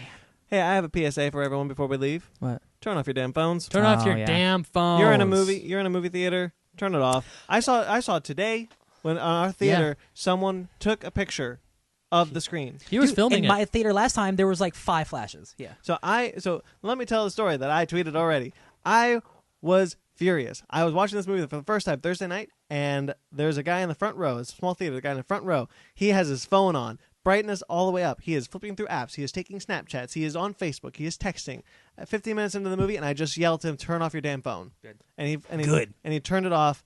And I'm just saying, look, guys, you're in a movie. It can wait. Yeah.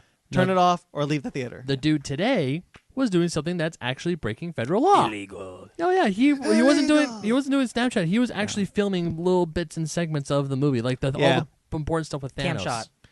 Real quick, what's your favorite scene in the movie? I don't know. Yeah, dude. No, I don't know. I know it's hard. I got 2 favorites right now off the top of my head. What's up your head, real quick? Cap's entrance and Thor's entrance when he gets Stormbreaker. That's good. I would say after Thanos throws the moon and it's when Doctor Strange and him start fighting. There's just meteors falling around them as they're having a fight. I'm just like, this is comic books. This is really comimic books. It is really comic I books. literally couldn't tell you right now. There's a lot of good ones. All right, well, that'll do it for us. Thank you for everyone for putting up with this. The review special is almost... Are we not going to rate it? Oh, yeah. We probably should, right? 3 out of 10. Just kidding. Yeah, what, Ryan? Oh, man. That's really hard. I'm going to say a 9. Sparkz? 9.5 2.5. out of 10. Yeah! Ben? I gave Spider-Man Homecoming a 10. This is an 11. No, you can't do that. Yes, I can. I Hey, we vetoed all that. have different ratings. Yeah, it's a 1 through 10 rating system no matter what. This is an 11. Hey, so make Spider-Man a 9 and It's then a make him 10. 10. I No, gave- this movie's a 10. I gave Fate of the Furious a 9, and because of that, I'm not going to give this one a higher grade. No, every movie's different. You can't base It's it on... exactly. Every movie is different. Yeah. No, I enjoy this movie that much. This is... Yeah, man. I love this I movie. love Marvel movies too, man. You can rate them high if you want to rate I them high. cannot wait to see this movie again. So my rating 10. system is a 1 through 10. I look at it as 10 is impossible because it is an impossible feat to make a perfect movie. However, a lot of the times my enjoyment of a movie can easily raise my score. So, for example, if I like a movie so much that it's a 9, I'll give it a 10 because I enjoy it so much, and that's where I'm at right now. Yeah, man, this is a once-in-a-lifetime movie. It's gonna be. I don't blame Marvel for like what their next plan is gonna be because like how do you top this movie, man? Yeah. Even Avengers 4, which is like a continuation of this. How do you top this?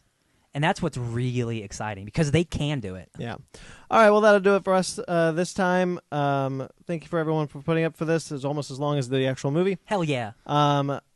Until next time, you can always find us on Twitter, Instagram, Facebook at Fakenerd Podcast. FakenerdGuys@gmail.com. You can find me at BT McClure on Instagram and Twitter. You can find Ben. BenMagnet27 on Instagram and Twitter. Ryan. Djtonysnark. What? At On everything. Instagram? Okay. DJ, I'm everything at Tony G. I thought we have a system. Djtonysnark at everything. You flew me. You threw me off. Sparkz. Sparkz Witty on Instagram and Twitter, SPARKZ Witty. Subscribe to us on iTunes, Stitcher, Google Play, TuneIn, Spotify, iHeartRadio. Rate and review wherever you get us. Not on Greatly SoundCloud. appreciate it. No, never on SoundCloud. We greatly appreciate it. Until next time, Avengers.